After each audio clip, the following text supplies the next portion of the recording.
Saint-Esprit, Aquaba, Hosanna, Aquaba, Alléluia.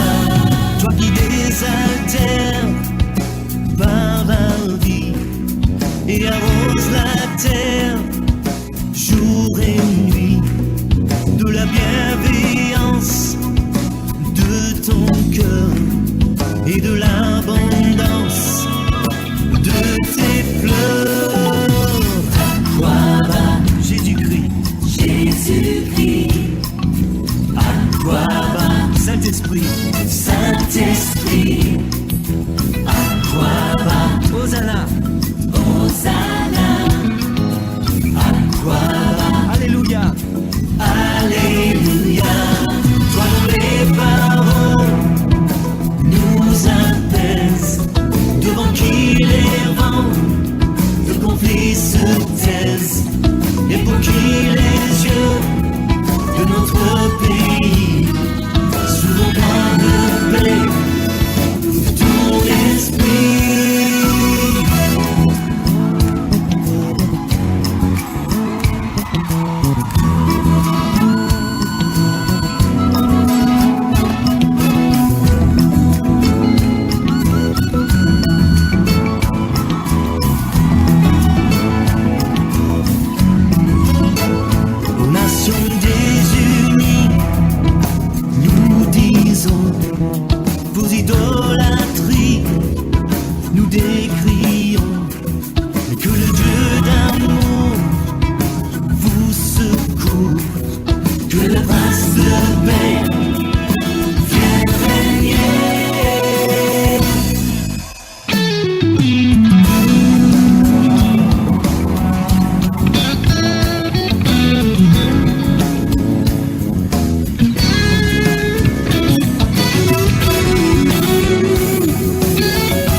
Qui importe pour un chrétien que celui de servir la cause de Christ. Aucun autre. Pas d'histoire de politique. On n'avait rien à faire dans la politique. Notre royaume n'est pas de ce monde. Il n'y a aucun autre engagement qui compte pour un chrétien que la cause du Christ. Tout autre est une perte de temps dans laquelle l'ennemi essaie de vous mettre. Carrière est une perte de temps. Nous ne sommes pas là pour nous bâtir des empires ou des carrières, nous sommes là pour servir Christ et le glorifier. Et si Christ vivait aujourd'hui, son aspiration ne serait pas de réussir une carrière. Si concrètement vous pouvez dire comme Paul, j'ai été crucifié avec Christ, et si je vis, ça n'est plus moi qui vis, c'est Christ qui vit en moi. Est-ce que Christ vivant en vous aurait les aspirations que vous avez? Est-ce que les priorités que vous mettez dans vos vies sont celles que Christ aurait? J'ai fait un second cycle universitaire en finance. Mon objectif dans la vie, la raison pour laquelle je suis parti au Canada, c'est parce que j'aimais l'argent. Et je voulais faire de l'argent et une carrière, avoir un empire. Est-ce qu'après avoir rencontré Christ, je peux avoir les mêmes ambitions dans la vie? Est-ce que Christ m'appelle à être PDG ou CEO? S'il était présent, lui qui a quitté le royaume des cieux, la gloire de son Père pour venir sur cette terre dans la misère, parmi nous partager nos souffrances et mourir sur la croix. Lui qui a cet esprit de missionnaire-là, s'il vivait aujourd'hui, est-ce qu'il chercherait à être PDG ou est-ce qu'il prendrait l'avion pour partir en Mauritanie, partir en Iran, en Irak, partir en Algérie, partir là où l'évangile n'a pas été annoncé? Que pensez-vous qu'il ferait? À quoi est-ce qu'il vous appelle? Être chrétien signifie plus que s'asseoir sur l'église le samedi matin. Il y a une dimension qu'on a perdue dans le christianisme aujourd'hui. L'église est tiède. Nous sommes censés goûter différemment que ceux du monde. Nous ne devons pas avoir le même goût qu'eux, la même odeur. Choisir Christ, c'est mourir à soi-même, renoncer à ses rêves et ses ambitions et prendre ceux de Christ. Sacrifier sa vie concrètement. La première église, les membres de la première église vendaient tout ce qu'ils possédaient. Vous me direz, c'est parce que Jérusalem devait être détruite. Faux. Lorsque l'apôtre Paul enseigne un peu plus tard, il enseigne la même chose à ceux qui ne vivaient pas à Jérusalem.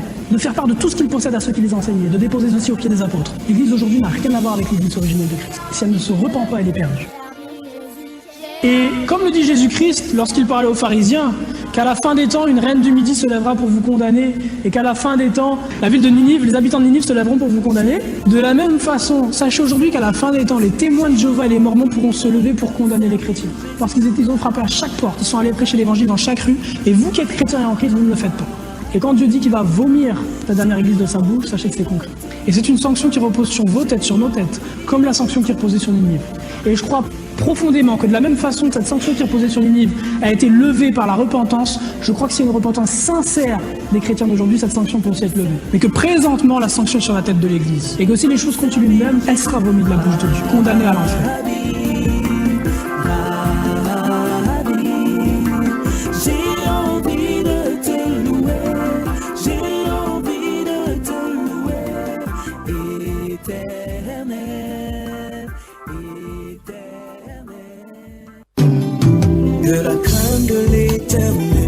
Élie Bertrand Tchabda, le chrétien peut-il faire la politique? La question normalement c'est le chrétien doit-il le faire? Le chrétien ne doit pas faire de la politique.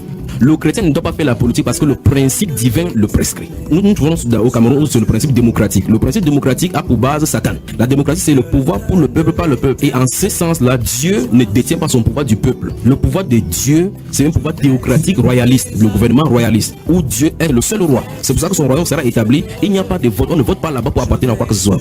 Et là, lorsque nous parlons donc, est-ce que le chrétien doit faire la politique? Peut militer dans un parti. Voilà, si c'est dans un parti politique, c'est là encore, c'est encore terrible. Parce que par exemple, lui, il est opposant. Et là où il est, c'est tout là, il est opposant. Il est opposant au régime en place. Et la Bible nous déclare dans Romains chapitre 13 qu'on ne doit pas s'opposer. On dit toute personne qui s'oppose à l'autorité, quel qu'en soit le cas, parce qu'il va vouloir influencer les gens par les idées qu'ils vont proposer, les propositions de peuple, pour qu'on puisse renverser le régime qui est en place, établi par Dieu. Donc ça veut dire le simple fait même déjà d'appartenir, d'avoir une carte et un nom, j'ai une liste. Je vais prendre de l'autre côté. Un parti d'opposition. Dans un parti d'opposition, c'est déjà il en est facture. Il a une infraction par rapport au principe biblique. Là. Maintenant, s'il est de côté du parti au pouvoir, c'est encore une repère de mal parce que s'il est renversé, il devient maintenant opposant. Sois sûr que la crainte de l'Éternel soit sur nous. Bonsoir à tous, messieurs, mesdames, et bienvenue à ce programme radiophonique La crainte de l'Éternel soit sur nous, émission spéciale, fête de fin d'année selon la décision de la maison. C'est votre programme qui est plébiscité sur cette antenne. Frère Junior, bonsoir. Bonsoir Billy, bonsoir à tous les auditeurs de Dynamique FM. Voilà, je disais donc que c'est votre programme que La crainte de l'Éternel soit sur nous qui est plébiscité sur cette antenne. Dynamique FM 103.9 tous les vendredis entre 20h30 et 21h50 ce soir. C'est beaucoup plus spécial qu'autre chose. Donc on aura 50 minutes x 2 à poser au frère Junior des questions et à avoir de lui des réponses. Et aussi vous, mesdames, messieurs, à l'écoute de l'émission, vous pouvez poser toutes les questions que vous avez sur le cœur pour avoir ensuite des réponses. Les contacts téléphoniques pour avoir accès à l'émission sont les 6 91 60 02 84. Je reprends, 6 91 60 02 84, 2 43 08 24 44. Il y a aussi via WhatsApp pour ceux qui ont mon contact. Donc, frère Junior, bonsoir et bienvenue. Bonsoir à tous ceux qui nous écoutent. Bonsoir pour tous ceux qui nous rejoignent pour cette édition spéciale. Nous comptons les servir encore ce soir. Voilà, on a écouté un élément sonore avant le générique, frère Junior. Oui, vous m'avez surpris là, avec cet élément-là. Je crois que c'est dans une radio de la place où nous parlions le chrétien et la politique. On a besoin d'être davantage éclairé éclairer. Oui, vous voyez, sur ces antennes-là, on ne peut pas exprimer tout parce que lorsqu'il y a plusieurs panélistes, et vous voyez effectivement que les chrétiens, comme je le dis chaque fois sur ces antennes, on est arrivé à un siècle de vitesse où les chrétiens, c'est quoi? Tout permis. Enfin, la Bible déclare que tout nous est permis, mais tout ne nous est pas utile. Mais c'est l'occasion d'édifier les chrétiens en leur disant clairement ce que la Bible dit et ce que la Bible ne dit pas.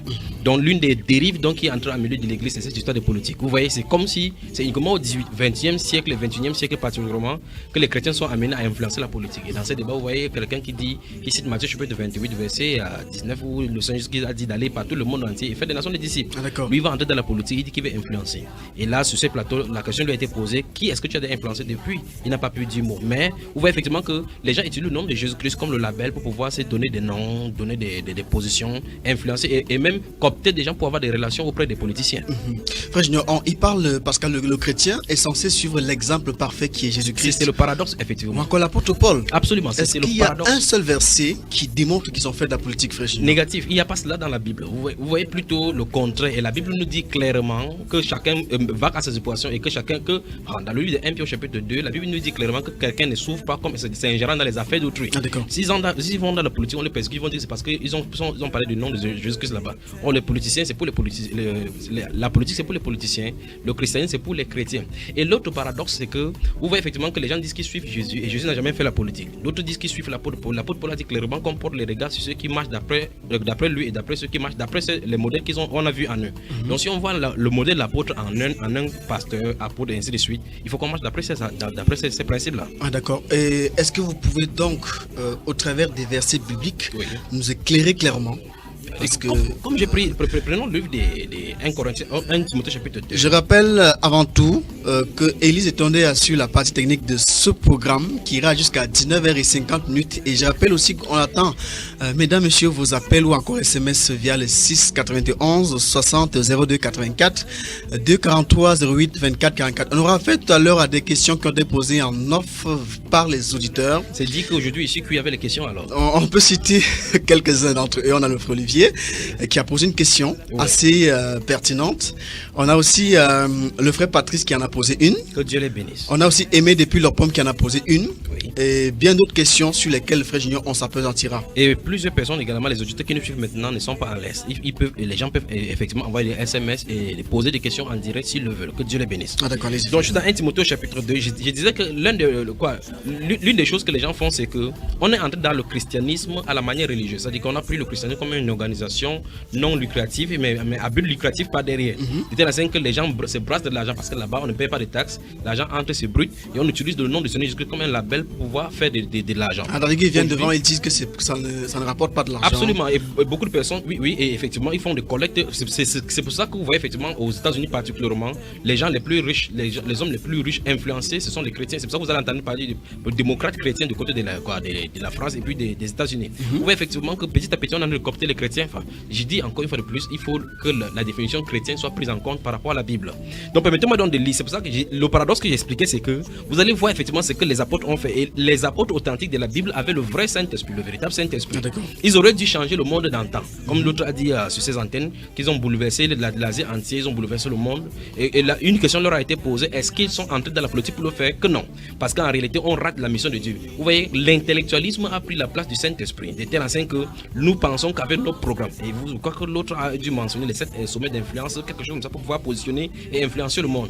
Et nulle part dans la Bible, dans les Écritures, Jésus ne nous dit d'aller changer le monde. Vous voyez, certaines personnes, leur définition de changer le monde, le but c'est de changer le monde avec l'évangile. Quand vous parlez de 7 sommets d'influence, est-ce que bibliquement il existe 7 sommets d'influence? Si c'est ces 7 sommets d'influence, c'est que ce n'est que les pyramides d'Égypte où les gens partent prendre les conceptions égyptiennes et babyloniennes pour pouvoir enseigner aux chrétiens.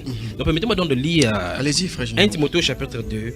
Dans 1 Timothée chapitre 2, je dis bonsoir à tous les auditeurs qui nous écoutent maintenant en quelques lieux, que ce soit sur les cieux du Seigneur Jésus-Christ.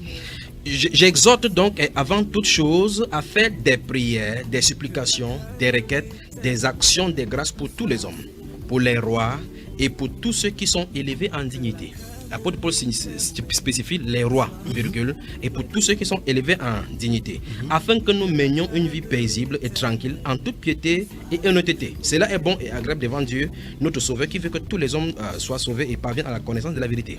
L'apôtre Paul ne dit pas ici qu'il faut qu'on prie pour que Dieu renverse les rois et établir les rois chrétiens. Il ne dit pas que Dieu, lui, il avait le Saint-Esprit, l'authentique Saint-Esprit pour bouleverser le monde, effectivement, avec cela, lorsqu'il partait dans les contrées nouvelles. Nous voyons effectivement ici que la prière qui demande qu'on élève, c'est que Dieu donne à ces hommes-là de leur permettre de vivre en toute tranquillité. Ah, d'accord. Donc il n'est pas question de prier pour que Dieu aveugle les politiciens, Dieu ferait un chemin dans la politique pour qu'on entre pour pouvoir bouleverser, pour qu'on sache que Jésus-Christ est Dieu. Vous voyez effectivement qu'il y a quelque chose d'anormal au milieu chrétien aujourd'hui. Il n'a pas envoyé les chrétiens d'aller s'annexer à ces politiciens. Absolument. Pour gérer le monde, oui, pour gouverner le monde. Et cette tentative de conciliation, l'Église et l'État ont été depuis Constantin, ça a été dissocié toujours après les années de la Révolution française. Par la suite, maintenant, le Concile du Vatican commence à stipuler maintenant dans ce texte la nécessité de pouvoir s'unir entre les religions, pouvoir s'unir l'État à la politique pour que les deux pouvoirs ne font qu'un. Et vous voyez effectivement que petit à petit, c'est comme ça, c'est la sémence de l'Antichrist qui est en train d'aller, qui va unifier tous les groupuscules qui se trouvent sur cette terre, sous sa gouvernance. Mais en même temps, frère Junior, j'ai une question. Je m'appuie un petit peu sur l'argumentaire d'une des personnes qui faisait partie de ce panel du débat sur le chrétien et la politique. Non, mais c'est dit que frère Billy, avant que les auteurs ne me finissent avec les questions, toi-même également tu as décidé derrière moi. Vous êtes là pour ça, frère Junior. Okay, et donc, la question que je voulais poser, si le chrétien ne doit pas faire de la politique, si le chrétien ne doit pas faire partie de ceux qui sont élevés en dignité et qui gouvernent ce monde, qui sont ceux qui sont censés changer le monde alors, frère Junior? Voilà, en fait, c'est là justement le paradoxe. Le but des chrétiens, ce n'est pas pour changer le monde. Il n'y a pas un seul verset biblique qui disant que le chrétien peut changer le monde. Le Seigneur Jésus-Christ a dit que cette bonne nouvelle sera annoncée pour servir de témoignage. Il n'a pas dit que la bonne nouvelle sera pour changer le monde. Le but de la bonne nouvelle, c'est pour servir de témoignage. L'apôtre Paul, lorsqu'il avait été appelé dans sa commission, les gens peuvent lire des Actes des Apôtres, chapitre 9, chapitre 22 jusqu'au chapitre 26. On dit qu'il servira de témoignage devant les rois. Il n'a pas dit qu'il va aller pour transformer les rois. On a vu devant le roi Félix, on a vu devant le roi Agrippa, où il a même demandé au roi Agrippa, crois-tu au prophète? Je sais que tu le crois. Il dit que tu veux bientôt me convaincre d'être chrétien. Il dit, fils, oui, je souhaiterais que ce soit ainsi, sauf dans ces chaînes-ci. Donc vous voyez, le but c'était de porter le nom de Seigneur Jésus-Christ devant les rois. Ah, d'accord. Devant les nations, mais pas changer le monde. Parce que ce monde, c'est voué à l'échec, c'est voué au feu. Avec le chrétien, lui, il ne se limite qu'à la vie de sainteté et de sanctification. Absolument. En attendant, afin de donner témoignage à ceux qui vivent dans le désordre que voici comment on devrait vivre pour que ça leur serve de jugement plus tard. Voilà le but, voilà en ce sens pour lequel le chrétien est celle de la terre, lumière du monde. Vous voyez, effectivement, quand les gens citent ces versets, ils citent à travers comment être la lumière du monde. Il faut entrer dans la politique pour être la lumière du monde. Ils croient qu'en confessant comme ça, c'est la lumière du monde. En fait, s'il était lumière du monde, automatiquement, le Seigneur jusqu'à dire que vos bonnes œuvres, que cette lumière-là luise, qu'on n'allume pas une lampe pour la mettre sur le boisseau, on la met sur le chandelier et ça éclaire tous ceux qui entrent. Donc, ça dit, s'ils avaient été des vrais chrétiens, et vous voyez, effectivement, nous dénoncions les fraudes dans les entreprises. L'un des panélistes en a fait mention que les gens qui disent comme ça, qui prêchent comme ça, dans les entreprises, comme telle ou telle entreprise ayant été citée là-bas, ont des mauvais témoignages. Et c'est pour cela que je parle de la redéfinition du mot chrétien. Parce que tout le monde se targue d'être chrétien aujourd'hui, mais l'œuvre ne suit pas parce que c'est notre vie qui témoigne de quel style de vie nous avons en nous. Donc il n'est question nulle part, je répète encore, dans les évangiles du fait que la mission nous a été donnée d'aller changer le monde entier. Ça n'existe pas. Si on comprend le pourquoi le Seigneur Jésus est venu, il dit je suis venu pour donner ma vie afin que mes brebis aient la vie et qu'elles soient dans l'abondance. Ce simple verset suffit de comprendre que Dieu a un peuple au milieu du monde qui s'est compromis et que ce peuple-là, il est venu donner sa vie pour les racheter. C'est tout. Point final. Il va les ramener tout plus tard à la maison. 6 91 60 02 84 6 91 60 02 84 2 43 08 24 44 et aussi WhatsApp. Mesdames, messieurs, bienvenue à ce programme spécial auquel on attend vos questions ou encore vos témoignages d'intérêt. Jusqu'à la fin de l'émission qui ira jusqu'à 19h50. Frère Junior, on va donc embrayer avec les questions des auditeurs. On commence par la question du frère Olivier, qui est beaucoup plus en rapport avec les émissions qu'on a faites ici sur les rites traditionnels, sur le vaudou, sur les crimes rituels. Voilà, et donc je lis sa question. Frère Olivier, bonsoir à vous en studio et merci pour les enseignements que vous prodiguez pour abonder nos cœurs de sources d'eau vive, qui est la parole du Dieu de vérité. Nous posons souvent des tas de questions selon que nous voulons raisonner par nous-mêmes. Celui qui est en Christ est une nouvelle création qui doit grandir par la pratique de la parole, par l'abondance de sa volonté en nous. Oui. Et nous ne pouvons être édifiés que par l'imitation de ceux sur qui nous portons les regards et qui sont les modèles en Christ, selon qui est écrit dans Philippiens 3,17. Absolument. Jésus a dit dans Jean 8,32, vous connaîtrez la vérité et la vérité vous affranchira. Ma question est celle-ci, je le cite, Oui. Est-ce que par la connaissance des rites pratiques et occultes, l'on découvre la sanctification? Est-ce la vérité dont Jésus parlait? Négatif. Vous voyez effectivement que dans le livre des Jean au chapitre 8, du verset 30 et suivant, Jésus dit clairement, en expliquant aux Juifs qui étaient au-devant de lui, il dit que si vous connaîtrez la vérité vous rendra libre. Il dit en fait que, je dis si nous restons dans le contexte de ces versets-là, de ces chapitres où nous sommes jusqu'à de commenter et de parler avec ses disciples. Il dit, vous connaîtrez la vérité vous rendra libre. Les disciples, enfin les pharisiens qui sont devant de lui, les juifs qui sont devant de lui, disent, nous ne fûmes point esclaves de personne. Comment dit-il, nous serons libres? Il voulait dire, dans un aspect, le frère Olivier, mais je vais expliquer plus profondément cela. Dans ces versets, dans ces Jean chapitre 8, le Seigneur Jésus dit à ces gens, vous connaîtrez la vérité vous affranchira. On a comme impression que c'est juste une vérité, une connaissance qu'on va te dire et puis ça va vous rendre libre. D'une certaine façon, c'est vrai. Mais profondément, dans ces versets-là, le Seigneur Jésus va continuer à leur expliquant le pourquoi il en est de parler ainsi.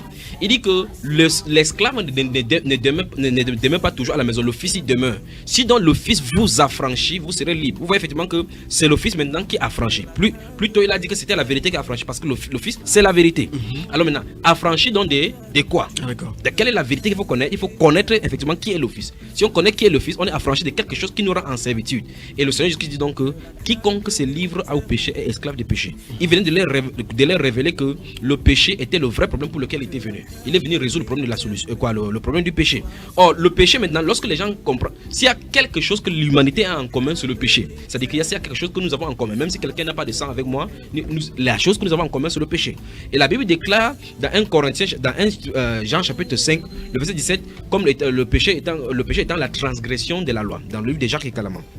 Donc il est question du péché, pas que l'homme a commis le péché, du fait que l'homme désobéit au commandement de Dieu. C'est ça qu'on appelle le péché normalement, parce que la Bible déclare que le péché est la transgression de la loi et que toute iniquité est un péché, donc toute injustice est un péché. Donc en l'homme se trouve donc cette désir-là, cette potentialité-là de désobéir au commandement de Dieu. Et Dieu désire donc que ses enfants vivent à lui dans une totale soumission et obéissance à sa voix. Et donc les êtres humains donc, qui étaient des dieux avaient été assujettis par ces péchés, de ces péchés-là dès leur naissance. C'était la scène que quand quelqu'un il désobéit, il est foncièrement désobéissant. Par conséquent, donc pécheur. La Bible donc dit tous ont péché et sont privés de la gloire de Dieu. Je crois que le moment viendra, on va parler de ces péchés-là profondément et le moyen d'en sortir sur ces antennes parce que plusieurs personnes bagarrent et lui d'avoir le péché, il ne sait pas comment s'en sortir. Donc le péché n'est pas tout juste aller commettre la fornication, mentir, ce n'est pas ça. Ça, ce sont les attributs de ces péchés-là. Le péché fondamentalement, c'est qu'en l'homme, il y a la désobéissance. Même si l'homme était né enfermé dans une maison, il est quand même pécheur parce qu'il a cette chose-là en elle. Et donc le Seigneur Jésus dit que vous connaîtrez donc la vérité vous affranchira. Donc vous connaîtrez qui est le fils, celui qui libère, et puis vous libérer de ces péchés-là. C'est de ça dont il est question. Il n'est pas question des choses. Tous les péchés ancestrales, les crimes rituels et autres, des choses, de nos coutumes que nous avons héritées, ce ne sont que des choses, des ramifications des péchés, pour que plus tard Dieu mette en exergue du fait que les êtres humains sont laissés livrés de plus en plus à la dissolution. Mais dès le départ, c'est le péché qui est cause. Si cette racine est ôtée, le Seigneur dit donc que vous serez réellement libre. C'est-à-dire que l'être humain n'est plus assujetti à la désobéissance, mais il est totalement soumis à l'obéissance selon l'Esprit de Dieu. Et est-ce qu'il existe une quelconque utilité de s'intéresser à ces rites traditionnels, à ces pratiques occultes, à ces crimes rituels, des enfants qu'on retrouve morts, décapités dans les champs? Est-ce qu'il y a intérêt à ce qu'un chrétien s'intéresse à cela, frère Gilles? En fait, si on ne connaît pas l'environnement que nous vivons maintenant, c'est que les gens... prenons un exemple simple. La Bible déclare que n'ayez point pas aux œuvres infructueuses des ténèbres. Alors je pose la question. Comment ne pas prendre aux œuvres infructueuses des ténèbres si tu ne le connais pas? Quand vous dites par exemple à un enfant qui ne sortait pas dehors la nuit, vous leur expliquez pourquoi il y a telle ou telle chose. Parce que la question que vous essayez de poser cache le fait que certaines personnes disent par exemple qu'on n'a pas besoin de parler de ces choses, on n'a pas besoin de parler de Satan pour telle ou telle chose. Nous devons prêcher Christ. Ça m'amuse vraiment, ça m'amuse. C'est quoi prêcher Christ? Prêcher Christ, c'est révéler tout ce qui est caché. Parce que le Seigneur a dit que vous allez dire ce que je vous ai dit dans les ténèbres. Tout ce qui je vous ai parlé, vous allez le prêcher sur les toits. Donc sur les toits, nous venons dans la radio, nous prêchons tout ce que Dieu révèle, qu'on révèle. N'en plaise à tous ceux qui croient. Il y a des gens qui pensent par exemple qu'on va aller sur les antennes de la radio, dire seulement effectivement que Jésus-Christ vous aime, Jésus-Christ est Seigneur, Jésus-Christ est Sauveur. Je leur rappelle donc ceci. Permettez-moi de parler, parce que si ce sont vos amis, je m'en fiche là maintenant, je dois parler. La Bible déclare par exemple dans le livre de Tite au chapitre 2, la Bible dit que les femmes âgées doivent aussi avoir l'extérieur qui convient à la sainteté, n'être ni médisantes, ni à donner au vin, ainsi de suite, mais qu'elles doivent être soumises, exemplaires dans le service domestique, dans l'optique de donner des enseignements à leurs jeunes filles, comment amener leur mari. On ne parle pas de Seigneur Jésus-Christ là-bas. Le Seigneur Jésus-Christ lui-même, il n'a pas dit allez prêcher moi, il n'a pas dit cela. Il a dit faites des nations les disciples, puis leur enseigner à observer tout ce que je vous ai prescrit. Le Seigneur Jésus n'a pas demandé comme prescrit seulement que Jésus-Christ est Seigneur. C'est pas ça qu'il a dit. Il y a plusieurs choses, plusieurs commandements. Je peux en prendre comme ça dans tous les domaines. Quand la Bible déclare que Dieu aux jeunes gens d'être soumis aux magistrats, aux autorités, ce n'est pas pour rien que le magistrat est accrédité parce qu'ils sont serviteurs de Dieu. C'est un enseignement qu'il faut apporter parce que par ça, les hommes sont désobéissants. Les gens croiraient que peut-être comme ils sont libres en tant que chrétiens, ils n'ont pas besoin de payer les impôts. Donc il faut un enseignement là-dessus. Or cet enseignement-là, c'est Dieu qui l'a donné. Parce que la Bible déclare que si quelqu'un s'oppose à l'autorité, il s'oppose à l'ordre que Dieu a établi. Donc il faut enseigner cela. Il faut enseigner aux jeunes filles, il faut enseigner aux jeunes garçons comment obéir aux parents, il faut enseigner aux jeunes filles comment s'habiller, il faut enseigner toutes ces choses. Toutes ces choses, c'est la doctrine des églises. La Bible appelle ça la sainte doctrine. La Bible dit, permettez-moi de lire cela. Allez-y, frère Jean. Je rappelle, mesdames, messieurs, que vous pouvez participer à l'émission par appel direct ou encore SMS via le 6 91 60 02 84 2 43 08 24 44. On est ensemble jusqu'à 19h et 50 minutes sur cette antenne. Une fois de plus que Dieu dise bénisse les auteurs, les personnels de ces chaînes de radio qui nous permettent de parler de la part de Dieu. Dans Tite au chapitre 2, la Bible déclare, écoutez très attentivement, c'est l'apôtre Paul qui a recommandé, l'apôtre Paul qui a suivi les enseignements du Seigneur Jésus-Christ. Il dit, pour toi, dis les choses qui sont conformes à la sainte doctrine. Dit que les vieillards doivent être sobres. Il dit qu'on dit cela. On dit que c'est conforme à la sainte doctrine. C'est ça qui est conforme à la sainte doctrine. Honnête, modéré, saint dans la foi, dans la charité, dans la patience. Dit que, c'est une deuxième chose, dit que les femmes âgées doivent aussi avoir l'extérieur qui convient à la sainteté. Donc, ces personnes qui disent comme ça, ils ne peuvent pas prêcher que les femmes ne doivent pas montrer les ventres, ne peuvent pas montrer les seins dehors, ne peuvent pas porter le pantalon, attacher les postérieurs comme les saucissons pour pouvoir séduire les hommes. Il dit, n'être ni médisant, ni à donner au vin, qu'elles doivent donner de bonnes instructions dans le but d'apprendre aux jeunes femmes à aimer leur mari et leurs enfants. Et à être retenues chastes, occupées aux soins domestiques, bonnes, soumises à leur mari, afin que la parole de Dieu ne soit pas blasphémée. Vous avez vu? Donc si ces choses ne sont pas dites, les femmes vont continuer à servir Dieu dans la désobéissance. Donc cette dernière faute question se cache effectivement le fait que les gens croient qu'il faut seulement dire que Jésus est Dieu, repentez-vous, donnez votre vie à Seigneur Jésus. Ce n'est pas ça. Ça c'est le B.A.B.A. de l'évangile. Il y a les enseignements profonds. Sinon, dans ce cas, on n'aura plus besoin de prêcher les chrétiens, puisque les chrétiens connaissent déjà que Jésus est Dieu. Ils connaissent déjà que Christ est resté pour leur justification. Ils connaissent toutes ces choses-là. Maintenant, la Bible déclare, qu'est-ce que la Bible déclare? Dans Actes des Apôtres chapitre 2, la Bible déclare que quand l'apôtre Paul a prêché, il a dit repentez-vous et que chacun de vous soit baptisé au nom du Seigneur Jésus-Christ pour le pardon de vos péchés et vous recevez le don du Saint-Esprit. Car la promesse est pour vous, pour vos enfants et pour tous ceux qui sont au loin, en aussi grand nombre que le Seigneur Dieu les appellera. Nous sommes dans Actes chapitre 2, verset 37 et suivant. La Bible déclare donc, verset 40 et suivant, la Bible déclare qu'il y a plusieurs autres paroles. Il les conjura à l'exhortant en disant que sauvez-vous de cette génération perverse et corrompue. On ne dit pas plusieurs autres paroles. La Bible déclare ceux qui acceptaient sa parole furent baptisés et en ce jour-là, le nombre des disciples s'augmenta d'environ 3000 âmes. Maintenant, qu'est-ce que la Bible dit? La Bible déclare ils persévéraient dans l'enseignement des apôtres. Donc, les apôtres ont des enseignements. Donc, après avoir cru au Seigneur Jésus-Christ, être baptisés, maintenant ils entrent dans l'enseignement. Cet enseignement, permettez-moi encore de dire, c'est merveilleux tout simplement. Éphésiens au chapitre 2. Éphésiens. Je rappelle toujours que vous pouvez envoyer des messages ou appels directs au travers des 6 91 60 02 84 2 43 08 24 44. Mon nom est Billy Cola. Le frère Junior est notre invité ce soir et Élise Étondé assure la partie technique de ce programme. Elle est en bon point ce soir. Permettez-moi de lire Éphésiens au chapitre 4. Je vais lire à partir du verset chapitre 4 à partir du verset 17. Écoutez très attentivement. Voici donc ce que j'ai dit et ce que je déclare dans le Seigneur. Donc il s'adresse à ceux qui sont dans le Seigneur. C'est que vous ne devez plus marcher comme les païens qui marchent selon la vanité de leurs pensées. Donc il y a un enseignement qu'il faut que ça vienne pour expliquer le pourquoi le chrétien doit marcher d'une certaine façon par rapport à l'autre ancienne vie. Quand nous sommes ici par exemple, nous dénonçons les chrétiens qui passent leur temps dans les boîtes de nuit, qui passent leur temps à fêter le 31, le Saint-Sylvestre, 1er janvier. On en parlera déjà par l'émission. Oui, il faut qu'on touche les nuits de traversée. Il traverse chaque année, il n'arrive pas. Donc la Bible déclare ici qu'il faut qu'on dise, il dit que ceci s'adresse à tous ceux-là donc qui sont dans le Seigneur. Ils disent clairement que l'apôtre Paul dit ici par le Saint-Esprit qu'ils ne doivent plus marcher comme les païens. Comment il a de s'adresser? Nous voyons effectivement qu'il a de parler à deux groupes différents.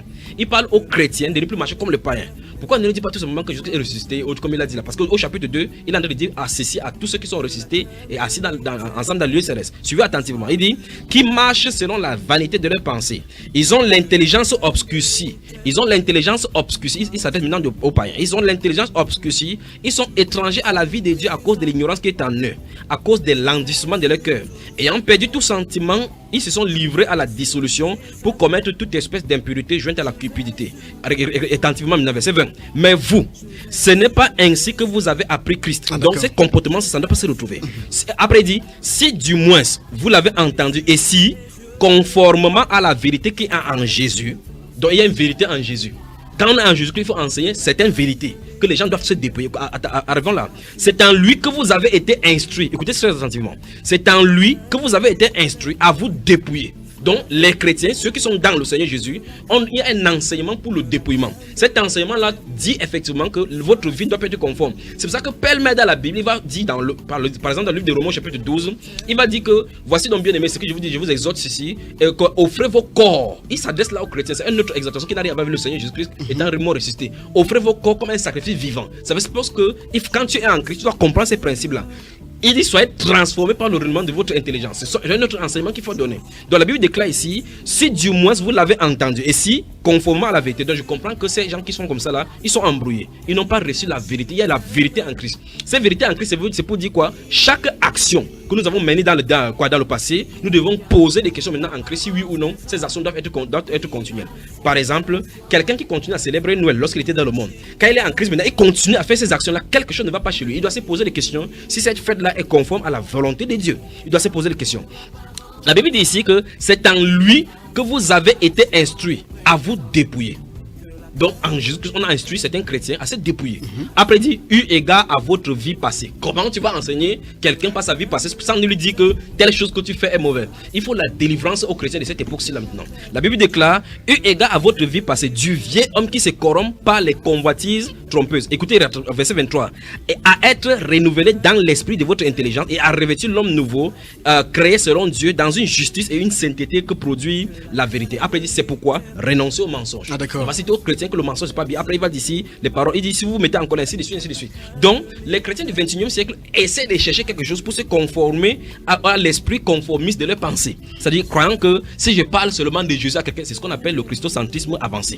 Lorsque les gens parlent de christocentrisme, non, moi je prêche seulement Christ. Christ est mort pour tes péchés. Christ donne ta vie à Jésus. Ils croient que c'est qu'en faisant comme ça, c'est là. Est-ce que c'est pour fuir la persécution qu'ils font ça, frère? Non, en réalité. Ils ont peur de dire la vérité. En réalité, non. En fait, je vais vous dire une vérité. Sinon pas la révélation des enseignements bibliques, qui reste tranquille.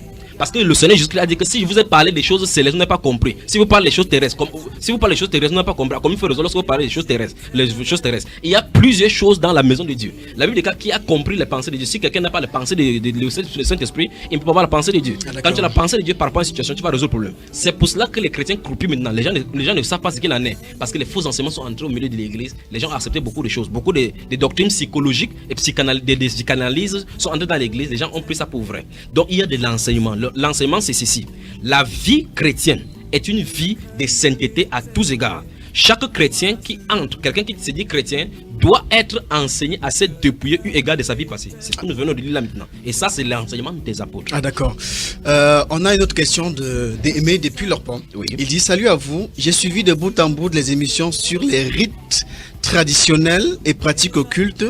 Décidément, les Africains, nous sommes toujours attachés à nos dangereuses et vieilles coutumes. Oui. D'aucuns disent qu'ils se sont inspirés de l'Ancien Testament. Oui. Pourquoi les hommes s'intéressent trop à ce qui est mauvais? Moi, je ne comprends pas, je ne comprends rien.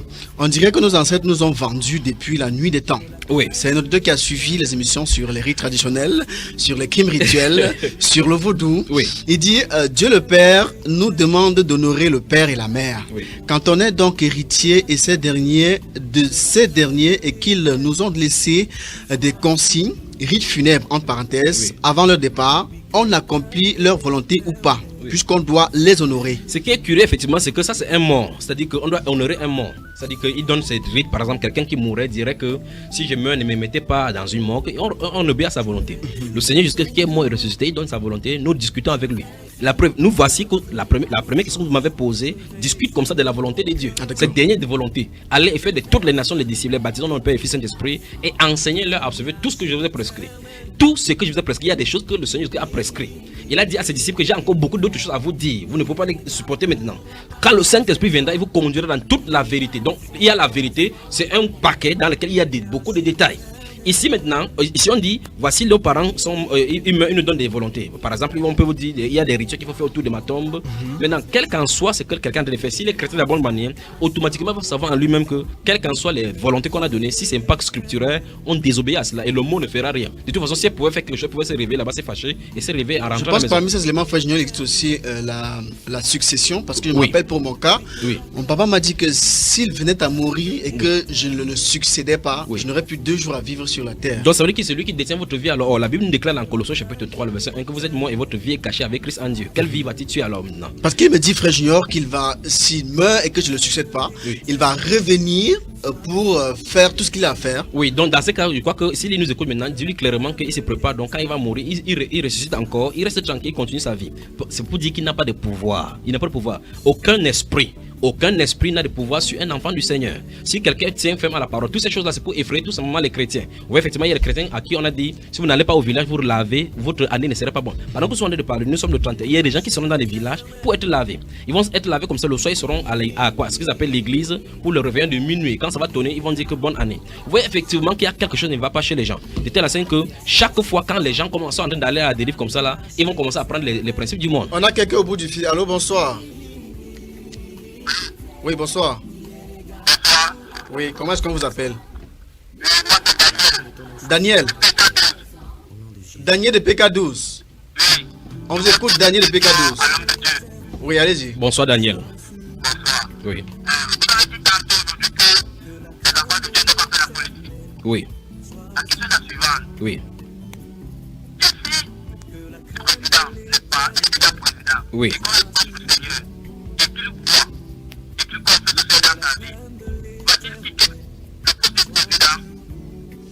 Vous parlez des présidents de la République. Oui. Ah, d'accord. Oui.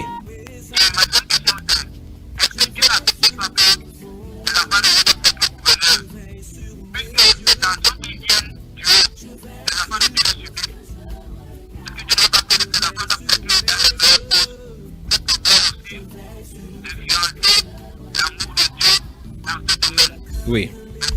Merci beaucoup Daniel. Merci beaucoup Daniel pour votre question. Restez à l'écoute pour la suite. Hein. Vous voyez, et il peut encore intervenir si peut-être ce n'est pas clair. Et ce sont des questions véritablement qu'il faut observer. Je ne sais pas si l'heure de la tradition est posée et arrivée. Allez-y frère Junior. Okay. Je rappelle mesdames et messieurs que vous aussi pouvez faire comme Daniel en posant toutes vos questions via les 6 91 60 02 84 2 43 08 24 44 par appel direct ou encore par SMS. Allez-y frère Junior. Donc la première question c'est ceci. Je vais répéter la question pour être sûr que j'ai compris la question. Si je me trompe, vous m'arrêtez. La première question c'est si quelqu'un qui est président de la République, donc supposons son excellence Paul Biya, devient enfant de Dieu aujourd'hui, va-t-il quitter son poste? S'il était enfant de Dieu, c'est quand même c'est amusant. S'il est enfant de Dieu, il comprendrait que la prolongation et les tractations pour changer la constitution et faire des mandats présidentiels pour pouvoir limiter n'est pas dans la chose de Dieu. Ça c'est un. De deux, vous allez voir effectivement que quand Dieu veut traiter avec un individu, il traite avec un individu de façon spéciale. C'est pour ça que dans cette émission, vous allez voir, on va prendre le cas de Daniel, le cas de tous ces prophètes-là d'antan, et vous allez voir qu'à chaque cas, c'est de façon spécifique que Dieu les y a envoyés pour faire quelque chose par rapport à son plan futuriste. Mais maintenant, lorsque vous ouvrez le Nouveau Testament, et c'est pour ça que je parlais du gouvernement de l'Église, ça change la donnée. Dieu n'a pas demandé aux chrétiens de s'initier de cette façon-là. C'est-à-dire que de façon globale, Dieu n'a pas demandé aux chrétiens de s'initier de cette façon-là. Mais si Dieu a un plan spécifique pour quelqu'un, parce que Dieu peut élever quelqu'un dans une nation pour un bon bout de temps précis, et ça ne serait pas perpétuel, c'est un bout de temps précis, parce qu'il a déjà prophétisé que le monde va aller de pire en pire. Donc même si Dieu le fait, comme supposons qu'il y ait un président qui soit enfant de Dieu, ça sera pour un bref bout de temps, parce qu'en réalité, les relations internationales sont maintenant de façon connexe, les relations non sud et sud-sud, de telle enseigne que vous ne pouvez pas prendre une décision unanime sans être influencé de l'extérieur. Ça c'est un. Et de deux, vous ne voulez pas, je lui prends un exemple simple pour qu'il puisse comprendre ce que j'en ai dit. Aucun président, fût-il chrétien, ne pourra venir dans ce pays-ci changer la constitution, parce que ce n'est pas lui qui change, il n'a pas l'autorité pour changer la constitution. La constitution est écrite et le président doit s'y référer. Ça c'est un. De deux, le préambule de la constitution, par exemple, dit que l'état de pour le cas du Cameroun, l'État est laïque. Ça suppose que l'État, il n'y a pas un parti, même si le président de la République est un chrétien, il ne doit pas exprimer sa foi en tant que président de la République. Il agit en tant que président de la République, pas en tant qu'enfant de Dieu. Donc, vous voyez effectivement toutes les manigances pour pouvoir changer, donner les bonnes lois pour pouvoir gouverner bien. L'être humain ne pourra pas, parce qu'on ne peut pas gouverner sans le Seigneur Jésus-Christ, et ce n'est pas sur cette terre-ci qu'on établit son royaume. Donc, même si quelqu'un, pour répondre clairement et simplement à sa question, si un président de la République de façon spécifique a reçu un mandat de Dieu d'être président de la République, ce sera bref, précis sur la terre, pour un but précis dans ce pays-là, et puis Satan va reprendre encore son contrôle avec ses agents. Et, et un président qui est au pouvoir mais pas encore chrétien, oui, et qui devient chrétien étant au pouvoir, allez-vous lui dire de quitter? Non, je ne peux pas lui dire de quitter, parce que si Dieu l'a converti, il a un but précis. C'est pour ça que je vous dis que si vous remarquez tous les présidents, j'espère que dans ces prestigieux, ça ne peut pas barrer là maintenant, dans tout le royaume de la terre, quand quelqu'un est président et qui s'est converti, tôt ou tard, il quitte ce scénario-là. Parce que, c'est pour ça que je dis, il y a quelque chose que Dieu est en train de chercher derrière. Je pourrais vous en citer quelques cas dans la nature, mais je n'en cite pas, mais je veux qu'on reste dans la généralité.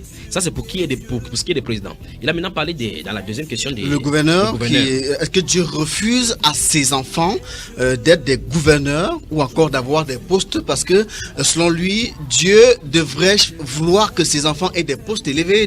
Non, il n'a pas compris. Jusque-là, quel qu'en soit le cas, il y a des ministres dans ce pays qui sont des enfants de Dieu, que j'en connais. Il y a des gouverneurs dans ce pays qui sont des enfants de Dieu. Il y a des généraux, des colonels qui sont des enfants de Dieu. Authentiques. Je dis bien authentiques.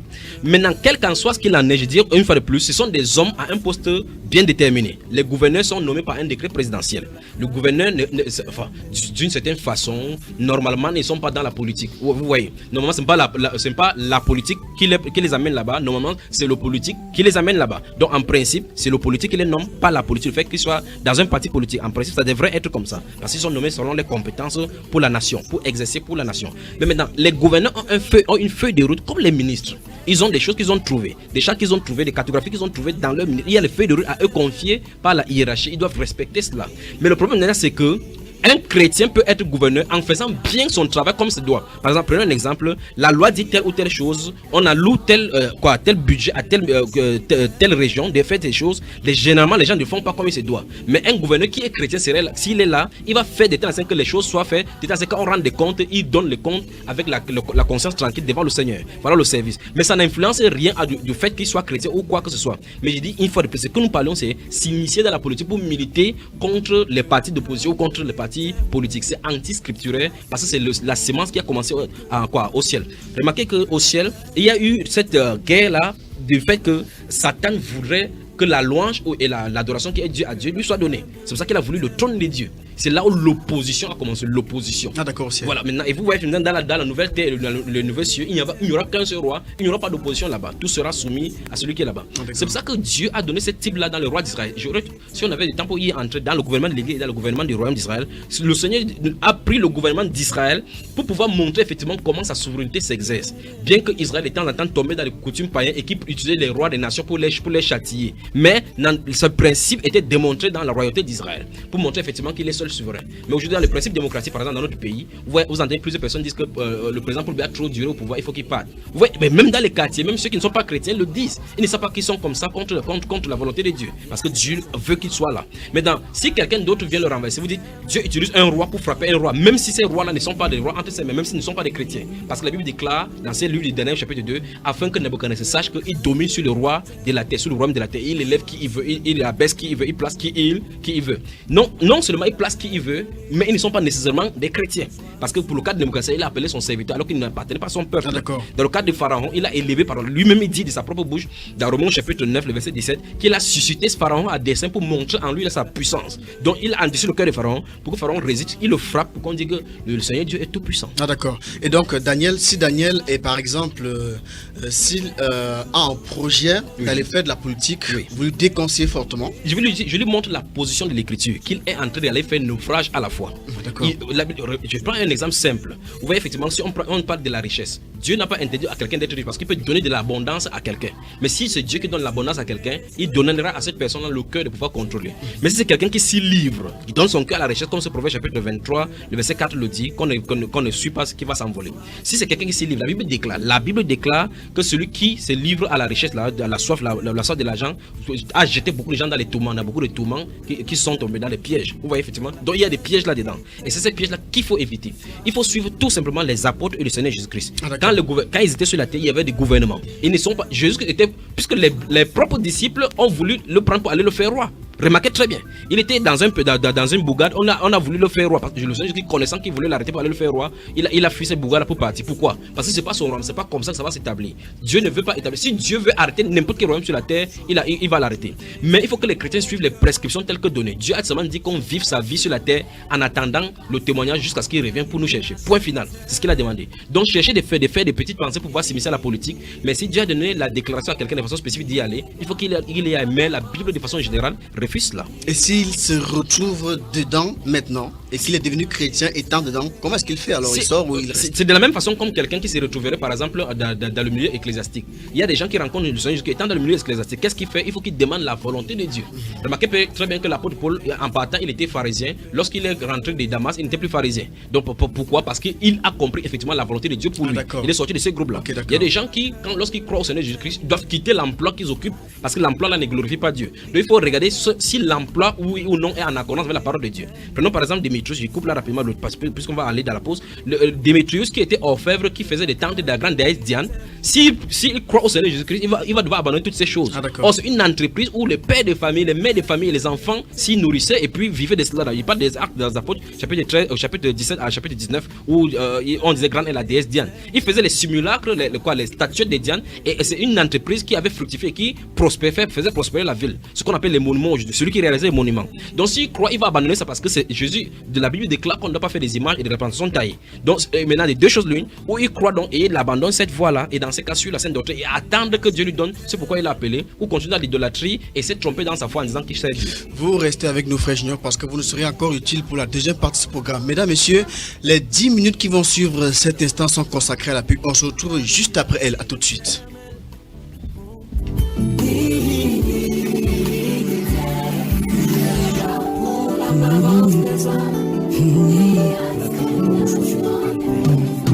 Que la crainte de l'Éternel soit sur nous. Que la crainte de l'Éternel soit sur nous. On vit dans un monde tellement puissant, tellement loin de Dieu, que les gens ont même plus, sans qu'ils s'en rendent compte, la liberté de choisir Dieu. Il y a des gens qui croient que quand on vient à Dieu, on perd sa liberté. Mais les gens de ce monde ont perdu leur liberté. Le filet de Satan est tombé sur eux. Ils croient être libres, alors qu'ils sont esclaves. Esclaves de ce qui a triomphé en eux. Leur propre vie, la vie du monde, la chair. Et chacun pourra dire ce qui le pousse à la misère ou même au bonheur. Mais un bonheur de vanité. À nourrir sa vie de choses pour essayer d'y trouver un sens, des sens. Le Dieu qui a fait le monde et tout ce qu'il trouve, étant le Seigneur du ciel et de la terre, n'habite point dans le temple fait de mains d'hommes. Il n'est point servi par des mains humaines, comme s'il avait besoin de quoi que ce soit. Lui qui donne à tous la vie, la respiration et toutes choses. C'est lui qui a déterminé et la durée des temps et les bornes de leur demeure. Donc chaque être humain a une durée sur la terre. Et tôt ou tard, Dieu va les appeler à un jour. Les gens vivent leur vie comme si Dieu n'était pas. Comme si Dieu était. Ils ignorent totalement Dieu. Personne ne se pose la question. Personne qui cherche Dieu. Tous sont pervertis. Donc chacun va à ses occupations. Chacun fait ce qu'il veut de sa vie. Dieu, sans tenir compte des temps d'ignorance, annonce maintenant, ce soir, maintenant, à tous les hommes en tout lieu, qu'ils aient à se repentir. Luc 15, tout le monde connaît cette parabole de l'enfant prodigue. La Bible nous dit, entrant en lui-même. Il est entré en lui-même et il s'est rendu compte qu'il vivait avec les porcs et qu'il mangeait la nourriture des porcs. Mais aujourd'hui, on vit dans un monde de porcs. Mais les gens ne se rendent même plus compte qu'ils vivent comme des insensés. Et il n'y a plus rien qui vient en eux pour qu'ils rentrent en eux-mêmes pour se dire « Comment est-ce que je vis? Qu'est-ce que je fais? Moi qui suis homme, moi qui vais retourner à la poussière. » On est une civilisation post-chrétienne aujourd'hui. Ça veut dire que on peut plus dire qu'on est une civilisation chrétienne. Il y avait des valeurs chrétiennes. Il y en a encore un petit peu peut-être. Mais on est une civilisation du péché. Que la crainte de l'Éternel soit sur nous. Que la crainte de l'Éternel soit sur nous.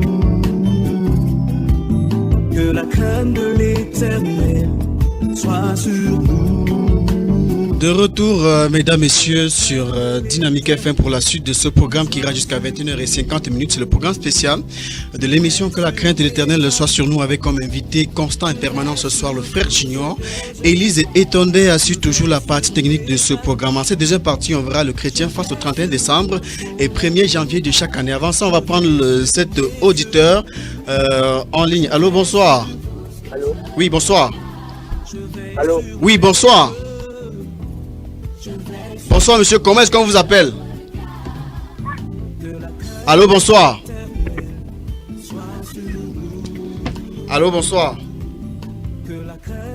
Non, il est parti, on va continuer. Frère Junior, on va donc voir en cette deuxième partie le chrétien face au 31 décembre, nuit de traversée, spécial réveillon. Oui. Avec des prières, des bénédictions. Stratégie pour pouvoir entrer en pleine forme dans l'autre année. J'ai suivi dans une radio une personne qui, un homme de Dieu, entre guillemets, qui pendant l'émission maudissait tous les esprits qui dérangent les personnes.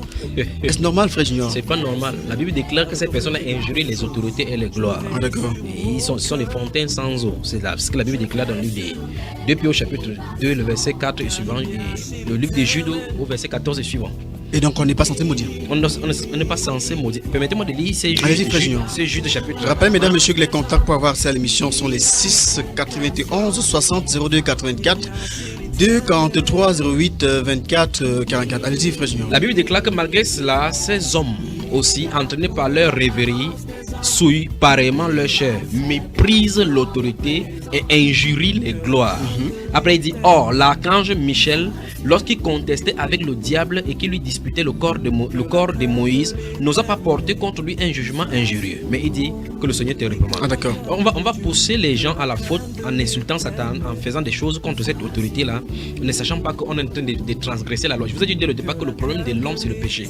Le péché, ce n'est que la transgression de la loi. On donne un exemple ici en disant que malgré que le diable soit désobéissant vis-à-vis de Dieu, il est sous la coupe de Dieu et sous la direction de Dieu. Aucune personne, même l'archange Michael qui est venu disputer le corps de Moïse, lorsqu'il est venu prendre Moïse pour aller à la maison avec Moïse, il n'a pas porté un jugement injurieux contre Satan, mais il a dit que le Seigneur te réprimande. Mais aujourd'hui, vous voyez les pasteurs mettre la main dans la poche et insulter Satan.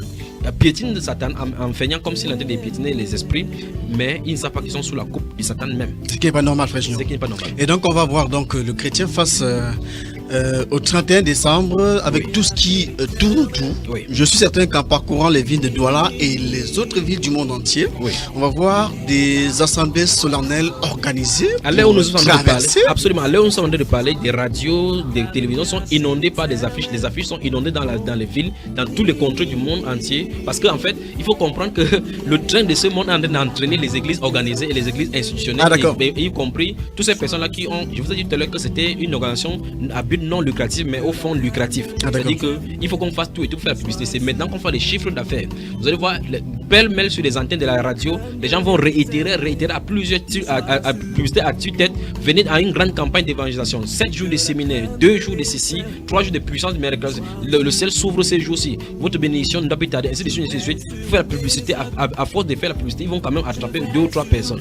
Mais vous voyez effectivement que c'est le moment que le monde remplit sa poche et fait son cacois. C'est la même façon maintenant au milieu religieux. Eux également, ils ne sont pas en l'aise, ils ne peuvent pas rester en reste. Donc pendant que le monde fait la publicité pour pouvoir engranger beaucoup de CFA et de euros et de toute autre somme selon le pays, pendant ce moment-ci, les soi-disant chrétiens font de la même façon.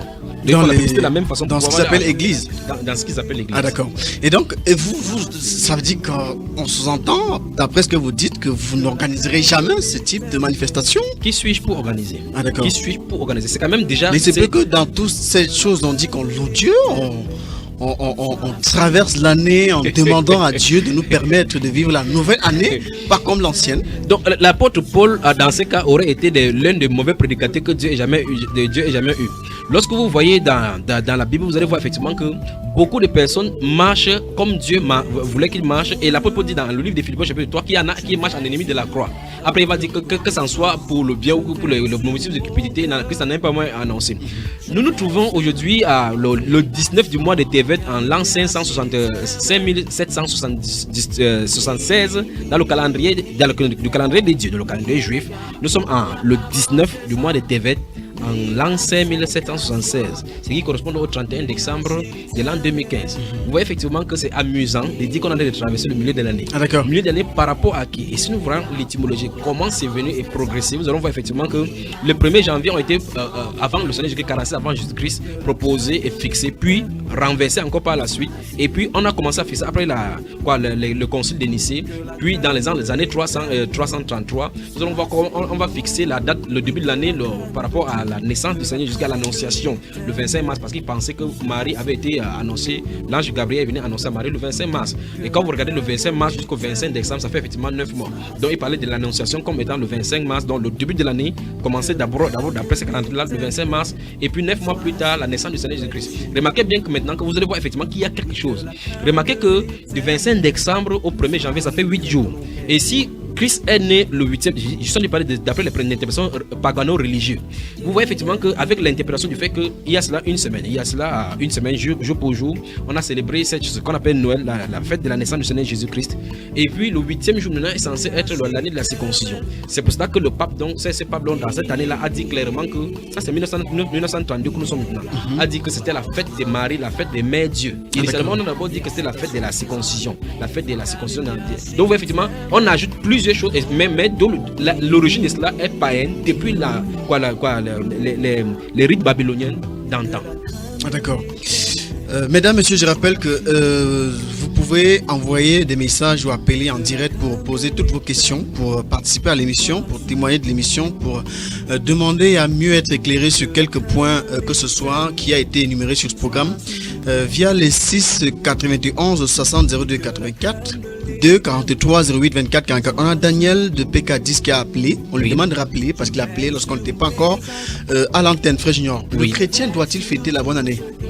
Quelle bonne année? Donc, quelle bonne année? C'est ça qu'il veut savoir. Le calendrier des dieux commence entre septembre et octobre. Donc, le début de l'année commence entre septembre et octobre.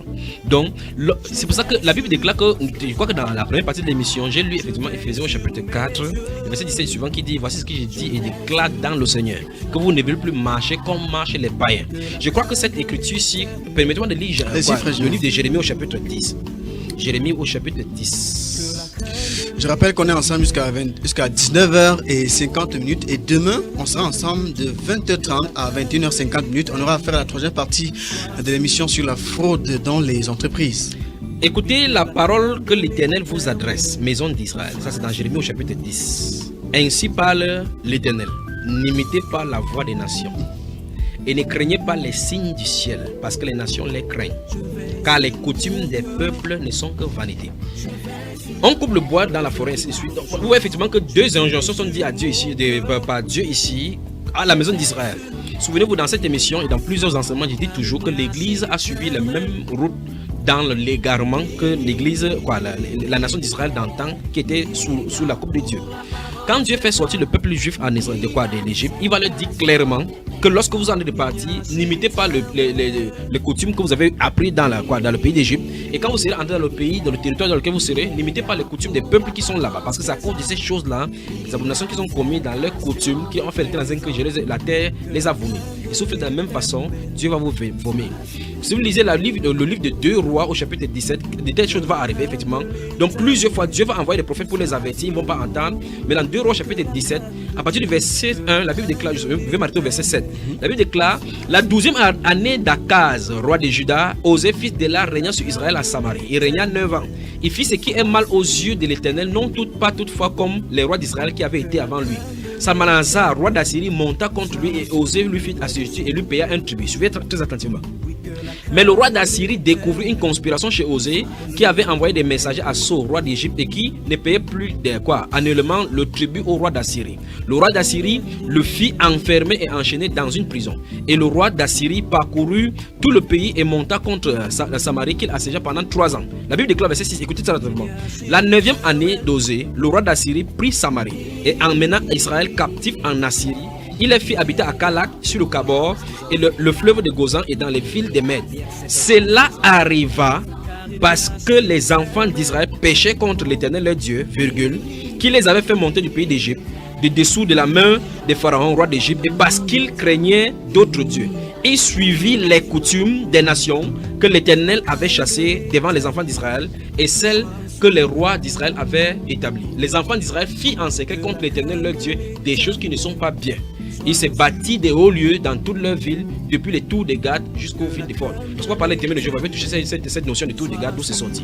Donc, vous voyez effectivement que plus que Dieu va envoyer les prophètes chaque fois pour avertir Israël de revenir sur la voie et suivre les commandements et les ordonnances qu'il leur avait données. Et chaque fois, c'est comme ça. Dieu va prescrire sa parole. Sa parole, on ne doit rien ajouter, on ne doit rien en retrancher. Chaque fois qu'on va hors de sa parole, il va toujours envoyer les gens pour faire venir les gens à la ligne droite qu'il a tracée dès le départ. Israël va dégringoler dans tout leur temps de marche depuis le désert jusqu'à leur entrée dans le pays et au courant des moments où ils auront les juges puis les rois sur eux. Nous voyons effectivement que Dieu va les avertir par des prophètes le matin, par ses serviteurs chaque fois pour les faire revenir à la loi de l'alliance qu'il leur avait accordée. Israël ne doit pas le faire et plusieurs fois il va les amener en captivité à Babylonie, en Égypte et à Babylone avec Nebuchadnezzar. Mais qu'est-ce qui s'est passé? C'est tout simplement parce que les Juifs, Israël a imité les coutumes des peuples. Et nous voyons effectivement longtemps après des années, plus de 700 ans maintenant, avant 700 ans avant le Seigneur Jésus, Israël est averti encore par le prophète Jérémie dans Jérémie chapitre 10. Dieu leur dit ainsi parle l'Éternel à la maison d'Israël, n'imitez pas la coutume des nations. Quelle est la coutume des nations? Si nous retraçons effectivement la fête du 31 décembre, ce qu'on appelle la Saint-Sylvestre, les coups de 12 coups de minuit qui nous fait faire la traversée, nous voyons effectivement qu'en fait Saint-Sylvestre, le mot Sylvestre c'est un pape tout simplement qui a consulé et donné son nom là-bas. Le 31 n'a rien de saint. Ils savent, et l'église catholique sait effectivement que ça n'avait rien à voir, ce n'est que les coutumes babyloniennes. Et comme je dis dans cette émission, la papauté a initié ce rôle-là d'inculquer toutes les notions, de prendre toutes les coutumes païennes et les christianiser en leur donnant le nom chrétien. C'est pour ça que vous allez entendre les Saint-Nicolas, Saint-Agathe, Saint-Cécile, Saint-Cécile, Saint-Phalon, Saint-Cela, et tout, désormais vous prenez un calendrier, tout le monde est saint, et les prénoms avec les saints devant. Chaque personne est saint. Donc vous voyez effectivement quelqu'un accouche son enfant le 22 par exemple, il voit Saint-Bénédicte, il dit Saint-Bénédicte. Donc qui est Bénédicte, on ne connaît pas, on ne sait pas que c'est un démon qui est caché derrière. Donc avis à tous ceux qui prennent n'importe quel nom. Vous entendez Saint-Pie III, Saint-Pie VI, Saint-Dominique, on ne sait pas qui est Dominique. Vous voyez effectivement Sylvestre, on dit qu'on fête la Saint-Sylvestre. Or cette Saint-Sylvestre là, cette fête qui était initiée le 31 décembre était des fêtes qui étaient fêtées longtemps même avant la venue de Rome, de l'Empire romain, et qu'il y avait la dissolution sexuelle. On va y entrer dans les détails au courant de l'émission. Mais ce qui veut dire c'est que vous posez la question, est-ce que les chrétiens doivent fêter la fête du 31 décembre bonne année en fait. Et ce qu'on appelle la bonne année. La question maintenant c'est de qui détient-on seule coutume? Ah, c'est la première question. La deuxième question, nous avons vu dans la première partie de l'émission ici que nous devons marcher selon un modèle, selon le modèle du Seigneur Jésus-Christ et selon le modèle des apôtres qui l'ont suivi. Quelle coutume est au milieu de l'Église? Quelle coutume est au milieu de l'Église lorsque les canons bibliques? Qu'est-ce que la Bible nous prescrit quant à ce qu'il y a de l'observance? J'ai pris le livre de Jérémie chapitre 10 pour montrer effectivement que sous l'Ancienne Alliance, Dieu avait interdit aux Israéliens de marcher selon la coutume des nations. L'apôtre Paul vient dire la même chose. Donc, lorsque nous avons lu dans Éphésiens chapitre 4, 17, que je voici ce que je vous déclare dans le Seigneur. Il dit dans le Seigneur parce que maintenant le Seigneur c'est un corps, alors qu'Israël était une nation. Il ne veut pas imiter la coutume des nations. Maintenant, c'est un corps qui se trouve dans le monde. Qui se trouve dans le monde sans appartenir à ce monde-là, sans vivre selon les principes de ce monde-là. Et Dieu donc dit par la bouche de l'apôtre Paul, voici ce que je vous déclare, ce que je vous dis dans le Seigneur, que vous ne devez plus marcher comme marchent les païens. La question c'est oui ou non, sont les païens qui célèbrent ces fêtes? Si c'est oui, on ne marche pas comme ça. Donc les chrétiens n'ont de près ou de loin rien à voir avec cette fête-là dans sa festivité, dans sa solennité. Je poursuis donc avec la question du frère Patrice qui a posé en off, qui dit bonsoir bien-aimé. Un frère m'a fait savoir qu'il n'y a rien de mal à souhaiter bonne année à un frère, mais souhaiter bonne fête est mal. Je voudrais bien être éclairé sur cette divergence. Je pose donc la question. Si quelqu'un maudit Dieu ici et que tous les hommes disent Amen, est-ce que un chrétien dira Amen à cela? D'accord. Alors, la joyeuse Noël ou bien bonne fête ou bien bonne année, c'est pour glorifier qui? Là est le problème. On ne doit pas participer. La Bible est claire dans Éphésiens chapitre 5. Ne prenez point part aux œuvres infructueuses des ténèbres, mais plutôt condamnez-les. C'est ce qu'il faut faire. Il ne faut pas cajoler, il ne faut pas dire du quoi. C'est comme lorsque nous arrivions sur ces antennes, vous avez remarqué que la technicienne de la maison m'a dit bonne année frère Junior. J'ai fait comme ça, pas compris. Elle a insisté parce qu'elle sait effectivement que ce pasteur-là n'a pas d'écran à faire de telles choses. Donc je profite de l'occasion pour dire à notre technicien maison que si elle continue à dire bonne année ou bien joyeuse fête à quelqu'un, elle a en train de faire la coutume païenne. Oui, effectivement, c'est l'année. Mais j'espère qu'elle ne doit pas nous couper ses antennes. Non, je ne pense pas. Elle n'est pas de cette attitude-là. Elle est assez fair-play, je la connais comme ça. Frère Junior, aussi, peut-être que cette personne dira que puisqu'on dit bonjour, bonsoir, on peut aussi dire bonne année. Oui. Mais ça n'a rien à voir. Bonjour, bonsoir, ce n'est pas une fête païenne. Ce n'est pas une festivité. Mais puisqu'on dit bonjour, bonsoir, on peut aussi dire bonne année. Parce que bonjour, c'est toujours une nouvelle année comme bonjour, c'est pour un nouveau jour. La Bible dit par exemple dans le livre des Proverbes que si on souhaite un bonjour à quelqu'un très tôt le matin, c'est un signe de malédiction. Donc ça veut dire que c'est un signe de très tôt le matin. Donc si vous vous levez très tôt le matin, vous souhaitez bonjour à quelqu'un, c'est un signe de malédiction. Donc on voit effectivement qu'il y a un bonjour dans la Bible. Donc, il n'y a pas de problème là-bas. Donc en fait maintenant, comment les chrétiens, dans l'ancienne alliance, comment les chrétiens, les gens, les juifs avaient été institués par Dieu pour se bénir. Suivons attentivement les formules de bénédiction telles que données par Dieu dans Nombre chapitre 6. Dans Nombre chapitre 6, versets 22 à 27, la Bible dit: l'Éternel parla à Moïse et dit: parle à Aaron et à ses fils et dit: vous bénirez ainsi les enfants d'Israël. Je crois que pour ceux qui ont les réseaux sociaux, il y a tellement pêle-mêle de styles de messages on écrit. On dit que cette année-ci apporte la prospérité. Vous voyez, effectivement, on ne dit pas que Dieu donne la prospérité, on dit que l'année apporte la prospérité. Donc c'est plutôt l'année qui amène la prospérité. Vous voyez, effectivement, quand on ne se concentre pas sur la personne qui donne la prospérité, c'est terrible comme message. Et les gens le font quoi? Et à l'issue de ces messages, on dit: faites suivre ça à 13 personnes et puis vous aurez la bénédiction. Vous allez voir dans 10 minutes quelque chose de bien va vous arriver. Comme si les bénédictions sont conditionnées. Vous voyez effectivement que c'est l'esprit démoniaque qui est à l'intérieur. Et les chrétiens sont derrière. La Bible déclare au verset 22 ici de Nombres chapitre 6: l'Éternel parla à Moïse et dit: parle à Aaron et à ses fils et dit: vous bénirez ainsi les enfants d'Israël. Vous leur direz. Donc Dieu dit que voici comment vous allez bénir. Et vous allez dire ces mots-ci: que l'Éternel te bénisse et qu'il te garde. Voilà ce que Dieu a dit qu'on prononce. Ça c'est pour les juifs d'antan. Je vais toucher le cadre chrétien pour voir ce qu'il en est. Parce que je suis spécifié que ça c'est pour les juifs. Parce qu'il a dit que voici ce que Moïse va dire à Aaron et aux enfants d'Aaron, et à ses fils. La Bible déclare que l'Éternel te bénisse et qu'il te garde. Que l'Éternel fasse lui sa face sur toi et qu'il t'accorde sa grâce. Que l'Éternel tourne sa face vers toi et qu'il te donne la paix. C'est terrible seulement. C'est ainsi qu'ils mettront mon nom sur les enfants d'Israël et je les bénirai. C'est merveilleux seulement comme promesse pour Israël. Maintenant, qu'en est-il maintenant du chrétien? Vous voyez effectivement que on dit que l'Éternel te donne la paix. Or, le chrétien, lui, il a déjà la paix parce que Christ est le prince de la paix. Ici, on dit ici que, verset 27, que c'est ainsi qu'ils mettront mon nom sur les enfants d'Israël et je les bénirai. Le chrétien, on ne met pas le nom de Jésus sur le nom de un chrétien parce qu'il le porte déjà. La Bible déclare, l'apôtre Paul disant, il dit: c'est pourquoi je fléchis le genou devant le Père de ceux duquel sur son nom toute la famille dans les cieux et sur la terre. Donc la famille qui est sur la terre, qui est similaire à la famille d'en haut, tire son nom du Père. Ce nom-là, c'est le glorieux nom de Jésus. Pour dire quoi? La formule de bénédiction, parce que les Juifs vivaient en type, ils n'étaient pas encore entrés dans la réalité. Les chrétiens, ils sont déjà. Quand je vois les chrétiens avec cette peur des messages, cette sensation de bénédiction à la fin de l'année, on croit que c'est en souhaitant comme ça que ça va l'être. Si quelqu'un vit dans le péché, que Dieu n'a pas destiné de bénir, même si vous bénissez 400 000 fois, vous lavez avec l'eau qui vient du Vatican, ça ne changera pas grand-chose. En fait, ça ne changera absolument rien du tout. Qu'est-ce que la Bible dit des chrétiens? Vous permettez, Billy? Allez-y, frère Junior, allez-y. Oui, Éphésiens. Je rappelle qu'on est ensemble jusqu'à 19h50 et les contacts pour avoir accès à l'émission sont les 6 91 60 02 84 2 43 08 24 44. On est ensemble jusqu'à 19h50. Éphésiens au chapitre 1 nous dit ceci: béni soit Dieu, le Père de notre Seigneur Jésus-Christ, qui nous a bénis. Vous avez vu ça, frère? Allez-y, frère. Dans le livre des Nombres, chapitre 6, verset 22, que nous avons lu là, sur verset 27, il était question qu'on metta la main, le nom de Dieu, le nom de l'Éternel sur les enfants d'Israël pour que Dieu les bénisse. Mais dans la nouvelle alliance, Dieu nous dit ici: béni soit Dieu, le Père de notre Seigneur Jésus-Christ, qui nous a bénis. Les chrétiens, eux, ils sont déjà bénis et rien ne peut stopper cela.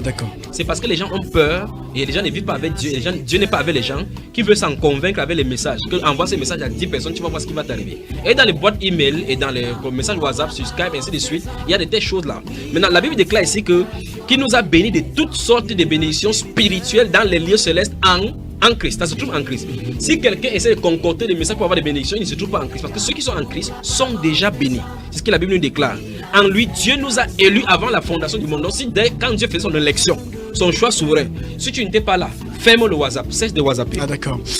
On poursuit avec les questions du frère Patrice. Il dit: y a-t-il un passage biblique qui détermine comment l'on devrait compter les jours, mois, années? Si oui, devrait-on se réjouir d'avoir un jour ou un an de plus? Enfin, là, il parle de l'anniversaire là maintenant.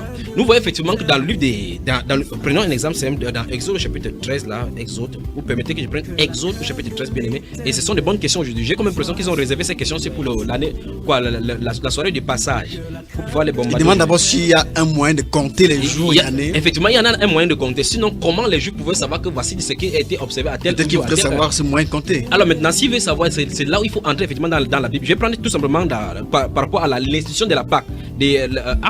Exode chapitre 12. Je vais y arriver. Mais souvenez-nous que nous héritons des Juifs. Donc c'est que le calendrier Dieu, c'est le calendrier hébraïque. Ah, d'accord. Donc il faut que ça soit clair pour tout le monde. Ce n'est pas le calendrier julien de Jules César, de Grégoire, le pape Grégoire qui essaie de manigancer selon les rituels pagano-catholiques. Dans le livre d'Exode chapitre 12, la Bible déclare: l'Éternel dit à Moïse et à Aaron dans le pays d'Égypte, ce mois-ci, regardez très attentivement, il dit, verset 2 d'Exode chapitre 12, ce mois-ci sera pour vous le premier des mois. Et sera pour vous le premier des mois de l'année. Ah, d'accord. Donc Dieu a dit spécifiquement donner quel est le premier des mois de l'année. Il a dit ce mois-ci sera pour vous le premier des mois de l'année. Il sera pour vous le premier des mois de l'année. Ça c'est le mois pour la paix, ça, le mois d'Abib. Donc c'est le mois d'Abib, le mois, ce qu'on appelle le mois de Nissan chez les Juifs. Donc nous voyons effectivement que Dieu a spécifiquement donné le mois de l'année. Dans le chapitre 13, le verset 10 par exemple, il va dire: tu observeras cette ordonnance au temps fixé d'année en année.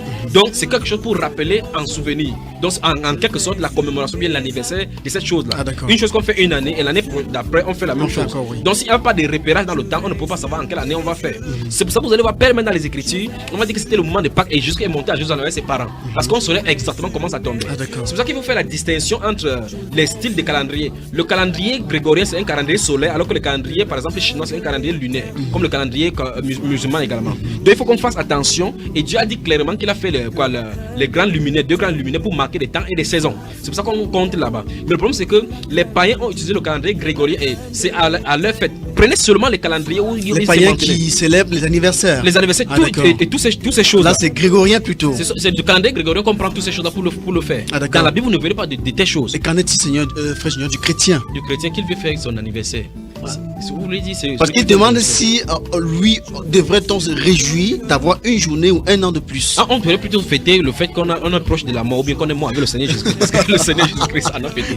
Mais Origène, qui était l'un des grands docteurs de l'église catholique, a dit clairement qu'on n'en voit pas dans les Écritures. Enfin, il n'a pas besoin de dire ça parce que c'est écrit dans les Écritures. On voit le cas de Pharaon, on voit le cas de ceci. Mais vous voyez effectivement, derrière l'anniversaire se cachent donc les doctrines païennes. Mais comment le chrétien devait-il se réjouir dans le Seigneur? S'il faut remercier le Seigneur, par exemple, quelqu'un peut être guéri, être malade et que le Seigneur le guérisse, il organise une fête d'action de grâce pour remercier le Seigneur pour cela. Ce n'est pas exactement, ce n'est pas contraire aux Écritures. Quelqu'un peut décider effectivement de dire à Dieu merci pour une année de plus que tu m'en as donné, mais pas célébrer à la manière des païens. Ou effectivement, par exemple, il y a un frère qui est venu pour qu'on le baptise. Maintenant, il est un frère. Qu'est-ce qu'il a fait? Quand on a fini de baptiser, on est rentré à la maison. Il a demandé qu'on n'invite pas les DJ, ceux qui font les animations. Il pensait qu'à l'issue de l'anniversaire, on devait appeler les disquaires et puis on devait faire une organisation. Parce que la tradition humaine a déjà établi comme ça que le jour de l'anniversaire, on fait les boîtes. C'est pour ça que vous voyez effectivement les disques du DJ. Les DJ disent que pour tous vos problèmes de baptême, d'anniversaire, de deuil, je suis là pour animer. Ils ont trouvé des services là-bas parce qu'on leur a dit cela. Donc si tout le monde s'est baptisé de la même façon, les DJ vont fermer dans cette optique-là. Donc nous ne suivons pas les coutumes des peuples, nous ne suivons pas les traditions des hommes, mais nous suivons la voie de Dieu. Nous devons rendre grâce à notre Seigneur pour les 1 an qu'il nous a donné, mais pas comme à la manière des païens. Ah, d'accord. Absolument. Parce qu'on a encore l'impression, parce que j'ai souvent entendu des commentaires sur l'anniversaire, et il a souvent été dit que les seuls exemples d'anniversaire qu'on a dans la Bible, c'est quand il y a eu en la fait, pendaison. permettez-moi de vous expliquer cela. Vous voyez effectivement que même cet anniversaire est prophétique et il y a beaucoup d'enseignements à tirer là-bas. Et quand les gens me donnent cette transmission, y compris les témoins de Jéhovah, je dis qu'en fait, vous ne voyez pas qu'il y a 2 bonnes choses qui s'est passées dans ces choses-là. Lorsque la tête d'une personne a été pendue, pour le cas des pharaons, la tête de quelqu'un a été pendue, une tête a été sauvée. Ce qui fait que cette tête qui a été sauvée a plus fait que Joseph puisse être monté à la place qu'il fallait par rapport à Dieu. Parce qu'il fallait que cette personne-là décroît pour que Joseph puisse être plus croître. Dans le cadre de Hérode, vous voyez effectivement que la tête de Jean-Baptiste avait été demandée. Jean-Baptiste lui-même avait dit qu'il décroisse, que je décroisse et qu'il croisse. Il a fallu que la tête de Jean-Baptiste, écoutez très attentivement. La Bible déclare que Jésus-Christ dans le livre de Matthieu chapitre 14, ayant entendu que Hérode avait été Jean-Baptiste avait été décapité, c'est ce qui l'a poussé à aller dans le territoire des Zabulon et de Naphtali. Et afin que le territoire qui était en bord de la mer, comme Ésaïe chapitre 8, la fin d'Ésaïe chapitre 8 et le début chapitre 9 d'Ésaïe le disent, que le peuple qui était assis dans les ténèbres voit une grande lumière. Donc si Jean-Baptiste n'avait pas été décapité à l'issue de cet anniversaire, il n'aurait pas vu de grandes lumières. Donc il y a de bonnes choses le jour de l'anniversaire. Ah, d'accord. On a une autre, pour la suite toujours de sa question, de son questionnement. En fait, il dit: nous reconnaissons qu'une seule fête qui aide la Pâque. D'où provient cette multitude de fêtes? Est-ce toujours ce désir de réjouissance dû au bien-être. En fait, nous sommes en train de nous plonger comme ça dans l'obscurité des ténèbres dont a parlé le Seigneur Jésus-Christ, que l'iniquité va aller croissant. Et le Seigneur Jésus-Christ nous a dit que son avènement va venir surprendre les gens dans les festivités mondaines. C'est ce qu'il a promis que ça va arriver. Donc, au fur et à mesure, on a la fête. En fait, voici ce qui se passe. Satan essaie de multiplier ses fêtes pour faire perdre la tête aux êtres humains afin qu'ils ne se concentrent pas sur l'essentiel, sur la vie de Christ. C'est pour ça que ce sont des distractions utilisées par Satan. Remarquez très bien cette recrudescence des modèles de téléphonique, cette recrudescence des modèles des ordinateurs, des réseaux sociaux. Quand un des réseaux sociaux sort, tout le monde est derrière le train de ce monde. Quand vous lisez Éphésiens chapitre 2, il dit que selon le train de ce monde, nous étions conduits selon le train de ce monde. Donc un train a plusieurs wagons. Où effectivement chaque wagon, il y a le wagon de l'impudicité, chacun est là, ça l'entraîne. Il y a des wagons du modernisme, chacun est dans des marques déposées, chacun est là, ça l'entraîne. Il y a des gens qui vous allez aller chez eux, ils ont tout un amour avec des téléphones de différentes marques. Parce qu'il faut qu'ils soient à la pointe de la nouvelle technologie. Pourquoi? On est en train de révolutionner. À chaque mois, un nouveau smartphone et chaque personne est derrière. Ils épuisent leurs capitaux, ils épuisent de leur argent, leur énergie, leur temps et leur concentration est là-dessus. On appelle donc ça en anglais brainwashing. On est en train de laver le cerveau petit à petit pour les concentrer sur les futilités. Donc c'est du perte de temps. Voilà pourquoi ces festivités sont grandioses. On va faire maintenant, il y a la fête des pères, la fête des mères, la fête des enfants, la fête des nouveau-nés, la journée des drépanocytoses, la journée des enfants aveugles, la journée des cheveux blancs, la journée des orteils, la journée des voisins, la journée des copinats, ainsi de suite, ainsi de suite. On organise ça pour maintenir les gens dans la captivité. Il est temps que les gens se réveillent. Est-ce que ça participe de la construction du nouvel ordre mondial? C'est exactement de ça que nous sommes en train de parler. La branche du nouvel ordre mondial, c'est fait quoi? C'est fait que les gens ne réfléchissent moins pour qu'on ne produise la réflexion. Au fur et à mesure, on est en train de les contrôler. Dans les smartphones, on vous demande de donner votre position géographique de temps à qu'on puisse vous localiser. Et plus tard, on a de construire une cartographie de la région du monde dans le monde des ténèbres. Et les gens ne savent pas cela. Est-ce que le chrétien en est influencé ou subi? Le chrétien qui marche selon l'esprit doit savoir que c'est l'heure où il faut vaquer à la prière. Il faut vaquer à la prière et laisser ces choses-là. Vous voyez effectivement que la simplicité, comme Dieu nous a appelés, au fur et à mesure que nous voulons devenir les mondains. Nous voulons devenir comme les mondains parce que nous pensons que nous avons une mission de devenir comme les mondains pour aller les chercher là-bas alors que nous ne sommes même pas sûrs d'entrer. Il faut qu'on se réveille et qu'on vaque à la prière. Un SMS qui nous est parvenu. Salut, mon nom c'est Pelé. D'où vient la fête du 1er janvier? C'est une question. Bonne question. Si on trace la fête du 1er janvier dans l'histoire, je rappelle, mesdames et messieurs, que vous pouvez faire comme toutes ces personnes qui appellent et envoient des messages pour poser des questions via les contacts 6 91 60 02 84 2 43 08 24 44. On est ensemble jusqu'à 19h et 50 minutes. Et je rappelle aussi en passant qu'on aura à faire demain à l'émission que la crainte éternelle soit sur nous, à la troisième partie de la thématique de la fraude dans les entreprises. Frère Junior, allez-y. La coutume de la fête du 1er janvier est de présenter, on présente les vœux. C'est 1er janvier, on souhaite une bonne année. La coutume du 1er janvier, on échange des cadeaux, comme on va faire. On échange des SMS pour les bonnes années, que cette année, si tu apportes prospérité et autres, comme les gens vont faire. Maintenant, en 532, l'Église a décidé de faire commencer l'année l'année des quoi. On a quelqu'un au bout du fil. Allô, bonsoir. Allô, bonsoir. Oui, bonsoir.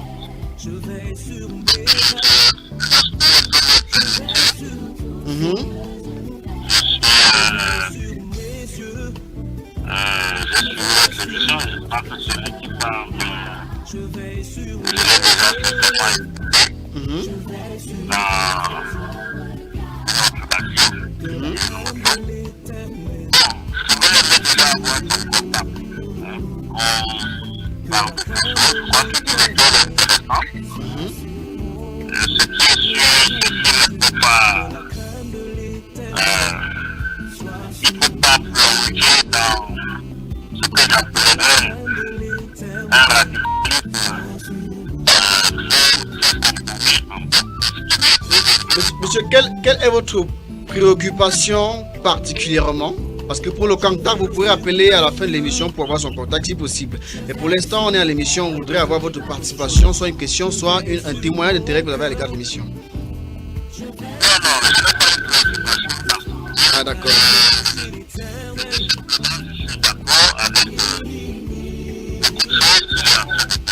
Ah d'accord. Donc je crois qu'il en est de dire qu'il y a beaucoup de choses qu'on pourrait échanger. Donc je suis volontiers, on lui donnera mon numéro. Et merci pour l'écoute, que le Seigneur le bénisse. Appelez donc à ce numéro juste à la fin de l'émission et puis on vous passera son contact. Que le Seigneur vous bénisse. Voilà, donc on va poursuivre avec des questions fraîches. Oui, vous avez posé la question d'origine, oui. Je disais donc que c'est en 532 que l'Église a décidé de faire cela comme de faire commencer le 1er janvier, le 1er janvier comme étant l'année, le début de l'année. Mais avant le Seigneur Jésus-Christ, ça a d'abord commencé comme ça. On a vu donc dans le calendrier julien et puis maintenant à la Réforme en 1567, le roi Charles IX va imposer la fête du 1er janvier comme la fête dans son territoire, donc, comme le début de l'année. La nouvelle année commence donc à la fête du 1er janvier dès 1564. Donc à plusieurs endroits, c'est le pape Grégoire, particulièrement Grégoire XIII, qui va instaurer ça de façon unanique sous le calendrier grégorien en 1582. Mais les traces de cette coutume-là viennent longtemps, plus de 2000 ans avant le Seigneur Jésus-Christ, et avec le 31 et la nuit du passage pour le 1er janvier. Donc la fête du 1er janvier, il y a ce qu'on appelle la fête des mères Dieu. Les catholiques vont comprendre mieux ce que ça veut dire. La fête des mères Dieu qui était initialement la fête de la circoncision et que maintenant c'est la fête des mères Dieu. Donc tous ceux qui sont allés se fêter petit à petit, chaque fois que vous me remontez, vous allez voir Sémiramis et Nimrod. Il ne s'agit rien de plus ou de moins que des coutumes païennes. Donc nous allons voir effectivement que l'Église catholique célèbre la journée mondiale de la paix le 1er janvier. Journée de prière instituée par le pape Paul IV en 1968 et non la journée internationale de la paix qui est organisée chaque 21 septembre par l'ONU. Donc qu'est-ce qui se passe derrière? Nous voyons effectivement que à chaque fois, comme je l'ai dit ici tout à l'heure, les institutions et les institutions politiques, les institutions religieuses sont les pouvoirs et les mains tendues par Satan pour pouvoir subjuguer les nations. On nous sort une journée internationale des lépreux, tout le monde est derrière, on dit c'est férié. Par exemple, demain c'est férié et on ne peut pas y faire quelque chose. Frère Junior, on a sur WhatsApp des préoccupations. Le frère Gaston qui dit bonsoir frère Junior, je suis intéressé par un livre dans une librairie chrétienne, devrais-je l'acheter? Mais qui lui a donné l'intérêt? Comment il peut avoir l'intérêt? Il dit qu'il est intéressé, il vient me demander mon avis. Je ne peux pas lui donner mon avis là-dessus. Il a sa réponse à lui. Ah d'accord. Oui, parce que c'est pas moi qui lui ai donné ma bibliothèque, c'est la Bible. C'est pour ça que vous voyez, je viens chaque fois dans votre émission avec ma Bible. Parce que la Bible, c'est ce qui nous a été donné pour qu'on connaisse. Ce sont ces choses-la soif de cette intelligence qui nous a conduit à plusieurs dérives que nous avons aujourd'hui.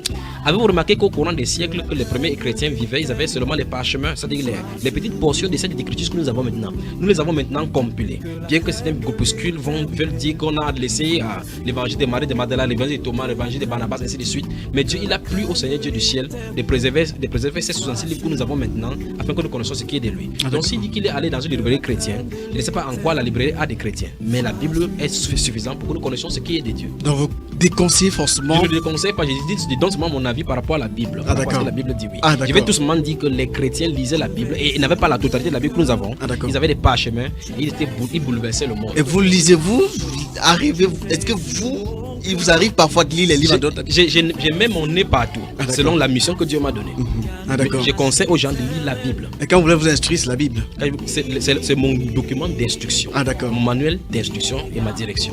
On a le frère Garcia qui dit bonne année est un terme que peut employer le chrétien car c'est le terme le plus employé c'est un terme que peut employer le chrétien. C'est une question, hein? Ah, il pose la question. Ah, car c'est le terme le plus employé ces jours vu qu'elle ressemble à une bénédiction, frère Garcia. Toute bénédiction ne vient pas de Dieu. Et le fait qu'on dise cela comme étant bénédiction ne viendra pas de toutes les façons. Parce que la Bible déclare que c'est la bénédiction de l'Éternel qui enrichit et ne font suite aucun chagrin. Ce qui est malencontreux, c'est que vous allez voir des gens qui sont en train de voyager en ces jours-ci, qui vont recevoir des messages de bénédiction et qui vont quand même faire l'accident. Vous allez voir effectivement des gens qui vont avoir des intoxications alimentaires. Des gens qui vont avoir des excès de temps, qui vont vomir jusqu'à ça va couler au nez alors qu'ils ont reçu cette bénédiction.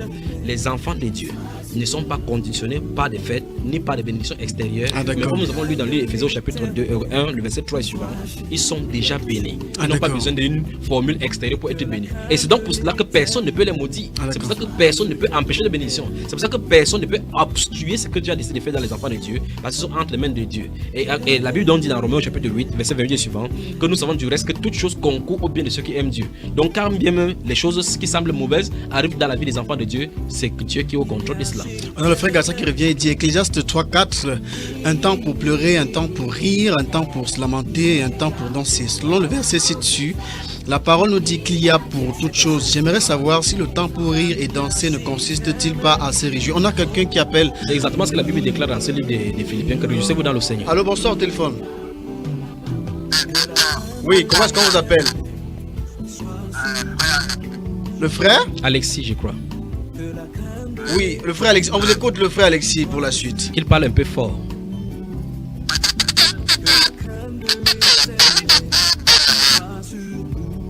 Je crois que nous vous suivons pas. Allez-y, frère Alexis.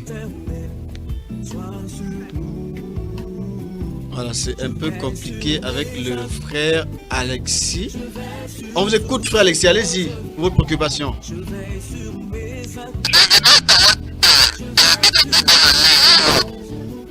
Je crois, je sais pas si vous avez pu apercevoir ce qu'il a dit. Je crois que Il demande si c'est normal de dire bonne année, oui ou non, c'est ça?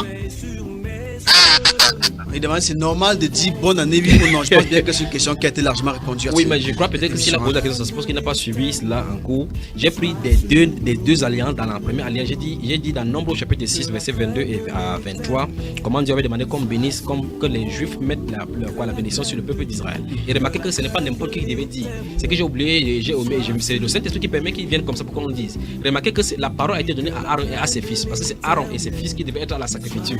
Et c'est eux qui devaient dire cela aux enfants de Dieu, aux enfants d'Israël, afin que le nom de Dieu soit sûr, parce que c'est eux qui portaient l'onction de la sacrificature. Ah, d'accord. Maintenant, dans le Nouveau Testament, je t'en dit donc que les chrétiens ne sont pas conditionnés par un jour ni par quoi que ce soit, parce que leur bénédiction ne dépend pas des jours, ça dépend des dieux, parce que la Bible déclare dans Éphésiens chapitre 1, le verset 3 et suivant, qu'ils ont déjà été bénis. Dans Nombre chapitre 23, le verset 23, la Bible déclare que aucune chose, que l'enchantement ne peut rien contre Israël. Quand même Israël était dans le dérèglement avec Dieu, où effectivement quand Balaam et sa suite sont venus pour pouvoir maudire Israël, ils ont ouvert la bouche chaque fois pour pouvoir maudire, c'était les bénédictions qui sortaient. Et Dieu lui dit qu'il n'y voit point d'iniquité en Israël. Quand bien même de l'autre côté, Dieu se plaignait à des Moïse que Israël a de coups droits, où effectivement que lorsque c'est l'ennemi qui vient, Dieu protège ses enfants. Donc les enfants du Seigneur sont déjà bénis. Je reviens donc avec la préoccupation du frère Garcia sur le groupe WhatsApp de l'émission. Il dit Ecclésiaste 3:4, un temps pour pleurer, un temps pour rire, un temps pour se lamenter, un temps pour danser.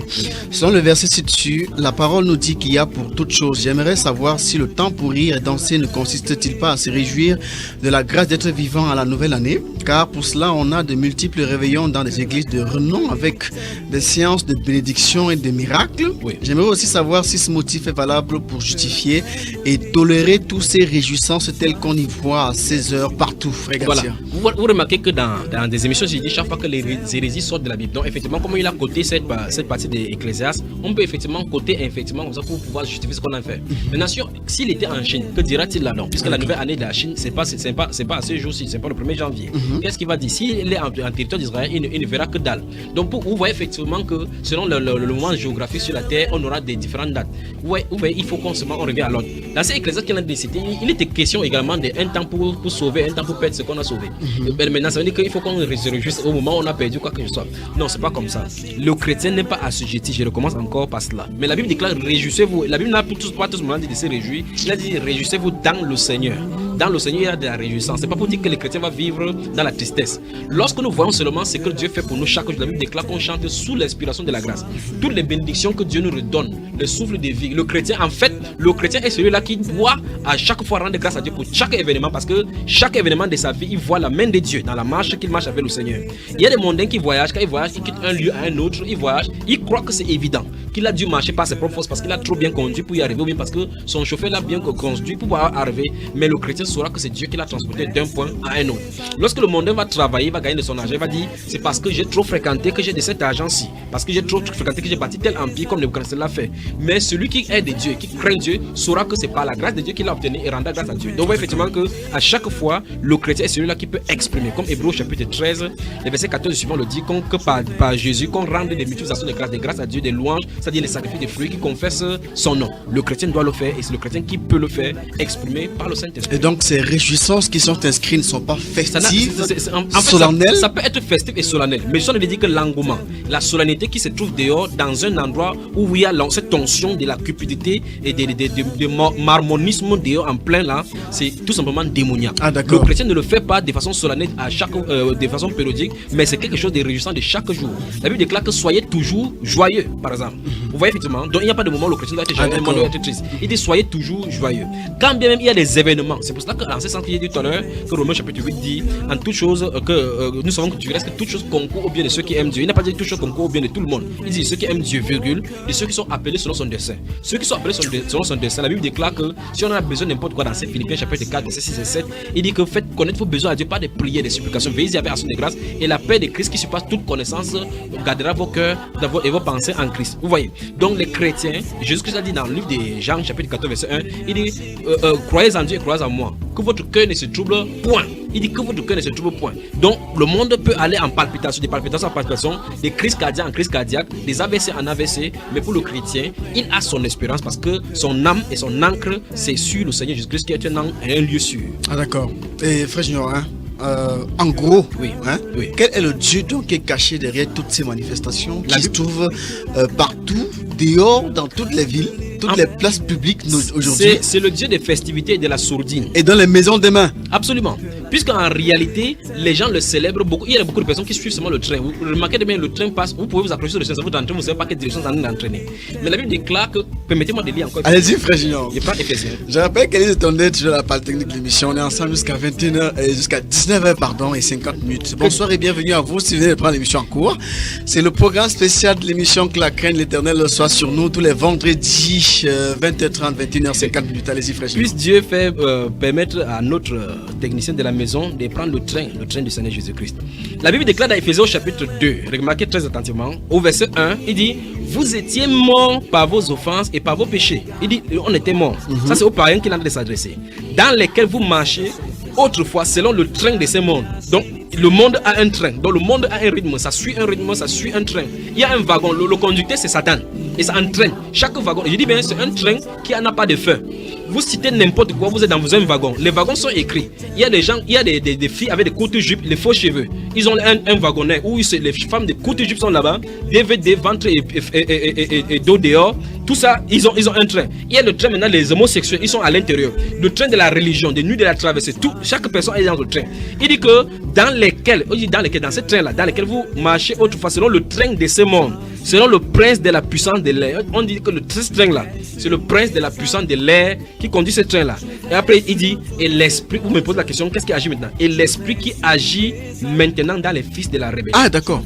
Donc c'est l'esprit de Lucifer qui agit là-dedans. Ah, d'accord. Ils n'ont pas besoin d'être mauvais. Ils n'ont pas besoin de faire n'importe quoi. Le simple fait qu'ils participent à sa table. Je vais prendre un exemple, c'est pour que vous compreniez ce qu'il veut dire la gravité. Donc, permettez-moi, je sais que nous sommes presque à la fin là, mais je vais dire quelque chose. Allez-y, frère Junior. Toute personne qui vend des choses à l'occasion de cette fête est un évangile de Satan. Ah, d'accord. Toute personne qui conduit, porte l'habit des festivités, vend les choses pour pouvoir profiter à l'issue de ces fêtes, sont évangélistes d'une façon ou d'une autre des Satan. Parce que c'est à cause de cela qu'ils sont de vouloir faire cette festivité. Il y a des gens qui vont vendre une certaine catégorie de marchandises maintenant.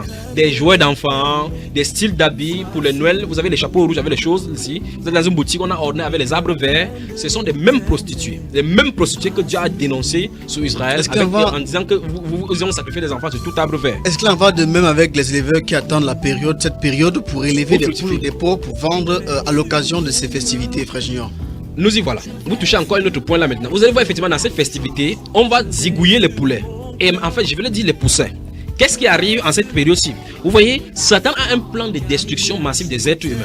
Non seulement vous prenez votre argent, vous achetez la maladie, vous parlez des élevages. Vous allez voir effectivement que les gens comptent par exemple 45 jours avant Noël et cette période-ci, ils commencent à élever les poussins. Vous voyez, on commence à pomper les poussins avec les produits et en 45 jours, ils sont grands. Et vous voyez effectivement que les gens sont des malades qui mangent les poulets alors que ce sont des poussins. Donc c'est la fête des poussins ici. Ah, d'accord. Vous voyez effectivement que les gens sont entrés à l'intérieur, ils font cela pour le commerce par rapport à ce qu'ils sont en train de faire. Non seulement ils sont évangélisés de Satan parce qu'ils participent à cette fête d'une façon ou d'une autre, mais ils pervertissent la création de Dieu parce que toute personne qui pousse, souvenez-vous, tout ce que le Créateur a mis dans l'univers est parfait et n'a pas besoin d'être modifié. Mais les blancs ont dit qu'ils peuvent génétiquement modifier et amener des choses à pousser hors de la norme que Dieu a donnée. C'est de la maladie, c'est la prostitution et Dieu va les demander des comptes. Ah, d'accord. Donc toute personne qui utilise ces choses-là, produit ces choses-là, ces poussins pour vendre à l'humanité et les gens mangent comme ça. Vous voyez, les gens dépensent de l'argent. Il y a des filles qui vont divorcer aujourd'hui tout simplement parce qu'on n'a pas acheté le poussin. J'allais dire le poulet, c'est ce qu'on dit. Ces poussins là qu'on vend à tue-tête partout là, tous les grillades, vous voyez effectivement que les gens mangent ça, ne sachant pas que c'est la maladie qu'ils sont en train de manger. Là, ce sont les produits chimiques qu'ils ingurgent comme ça. Et voici donc les Africains qui sont en plein là-dedans. Maintenant, deux petites questions pour sortir, hein, parce qu'on n'a plus que 4 minutes avant la fin de ce programme. Oui. Un chrétien peut-il participer? Non, peut-être pas participer, on devrait y avoir répondu à la question largement.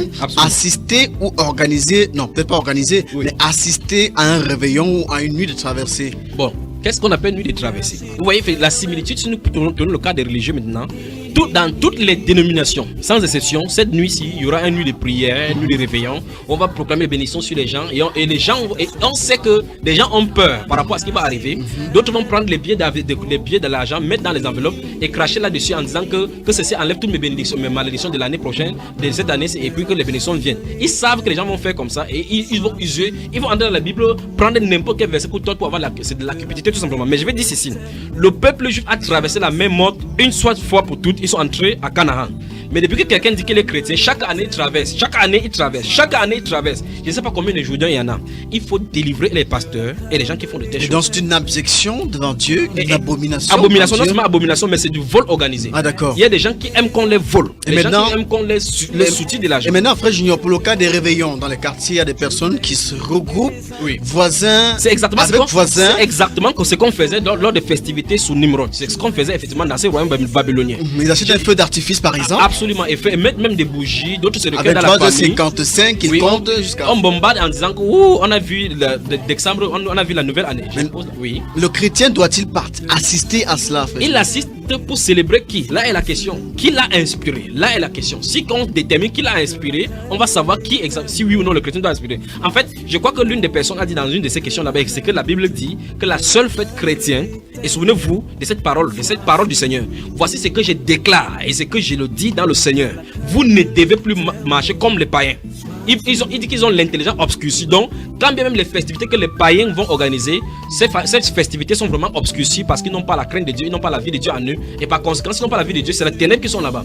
Donc, toute inspiration, quand bien même ça peut être vraiment merveilleux, euphorique, ou bien vraiment bien organisé, la Bible appelle ça les ténèbres. Ce sont l'inspiration du ténèbre. La Bible déclare donc qu'on ne prend pas part aux œuvres infructueuses des ténèbres, mais on doit les condamner. Donc, il faut condamner la fête des fins d'année, il faut condamner la fête de Noël, et en plus encore en milieu chrétien. Si quelqu'un dit qu'il est chrétien, c'est un païen, c'est un babylonien déguisé en apôtre de Christ. Et maintenant, en ce qui concerne le repas, est-ce que le chrétien peut décider volontiers de faire un petit repas pour les personnes le premier? Mais attends. Ou même de répondre à une invitation? Non, mais frère Billy, si c'est pour l'invitation par rapport à cette fête, s'il participe, il a de célébrer cette fête-là. Ah, mais je dis ceci, normalement, dans des jours normaux, il prépare sa nourriture. Mais s'il prépare sa nourriture dans l'optique d'accueillir les gens parce que c'est pour cette fête-là, il y a un problème. Il lui faut le renouvellement de l'intelligence pour qu'il ne se comporte plus comme les païens qui marchent selon l'obscurité de leur intelligence. Merci à vous, frère Junior, d'avoir répondu à notre invitation pour ce programme spécial. Que le Seigneur bénisse tous ceux qui nous écoutent. On espère qu'on sera ensemble demain dès 20h30 Plaise à Dieu. pour la suite de la thématique de la fraude dans les entreprises. Je serai toujours à votre service à chaque fois que vous m'appellerez, tel que Dieu me voudra. Merci à vous, mesdames, messieurs. Mon nom est Billy Kola. Rendez-vous demain 20h30 pour l'émission, pour la même émission, dans la thématique le chrétien, dans la thématique fraude dans les entreprises, avec la troisième partie du témoignage de Chimène Foucault, qui a accepté volontiers de venir donner l'intégralité du témoignage de ce qu'elle a vécu avec ce pasteur qui se disait pasteur avec sa femme et qui a une entreprise dans laquelle il fait des fraudes. Élise Etondé a assuré la partie technique de l'émission. À demain 20h30 sur Dynamique FM. Car il y a si l'éternel